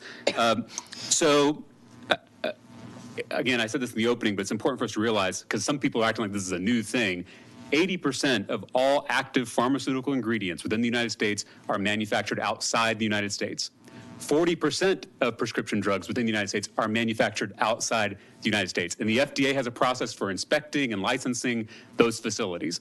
So it's kind of hard, because not only would this be a big deal for Texans, but it's also not changing a whole lot. And I also want to clarify this, we're not jumping in the deep end. We would create this program. They would have 6 months to do the analyses, to pick maybe a handful of prescription drugs to pilot, right? And then they'd have to get FDA approval for that. So there's a lot of steps in between us passing this bill and this actually being implemented. What we're trying to do is get us at the front of the line, because other states are passing us up, and they know this is a huge opportunity. They know the folks who are first in line are going to get the biggest savings for their constituents. That's why Florida and Colorado and Maine and New Hampshire and Vermont and New Mexico are already at the front of the line. And so this bill would start to create that process, would start to create that analyses, and would start to seek that approval. And the Biden administration has instructed the FDA to work with those states on those details. So I get a little upset when pharma folks get up here and say, this is so risky, we can't even try it, right? We can't even start the process. We can't even look into it because it's too risky. That smells a little fishy to me, that they don't want to even engage in the process, which would require FDA approval to ensure it's safe. The things that this bill requires that it includes, at first I should recognize that Canada has an equivalent regulatory system to us. But even if you don't take that, this Texas Drug Importation Program would have to comply with all federal safety standards, the Federal Food and Drug and Cosmetic Act, the U.S. Drug Supply Chain Security Act, the Trump administration's final rule. And in addition to that, it would have to comply with manufacturing facility safety standards. Canadian sellers would need to document that the purchased drug from an FDA-authorized manufacturer and that the drug was lawful in Canada. It would also regulate the Canadian suppliers. The Canadian seller would have to be registered with the FDA, and they'd have to appoint a U.S. agent to comply with U.S. regulations. Same with importation standards. Importation can follow the same supply chain as any other prescription drug imported into the U.S., repackaging and relabeling standards. And yes, the U.S. track and trace system. Someone mentioned this wouldn't have track and trace. It's in the bill that to prevent counterfeit medication from entering the U.S., Texas must comply with the U.S. track and trace system that documents a drug's path from the manufacturing plant to the pharmacy. I mean, and this is what happened when I brought, they mentioned I had an open door policy. I've met with all these folks because if there's a problem with the bill, I want to know. And I asked them, I said, when you look at what we're proposing, where is the safety? The answer I got was all of it. I asked, where is the safety concern? They said the whole thing. Right? That's what I get frustrated by is I'm like, I don't want innuendo. I don't want suggestions. I don't want scare tactics. I need specifics about where the safety concerns are because I don't see any. And all the organizations that are supporting this bill, all the folks who have looked at it, the other states that have passed this have shown there aren't safety concerns. And we do know that Big Pharma has funded TV ads around the state or around the country casting doubt on the safety of this and hiring law enforcement officials to be in those ads. And that was all that's been exposed by journalists. So again, I just want us to, if safety is being brought up, I want to know specifically what we're talking about. Because the way the bill is written, we are not changing any safety standards that the FDA already has. And in fact, to even get this off the ground, we'd have to get the FDA's approval.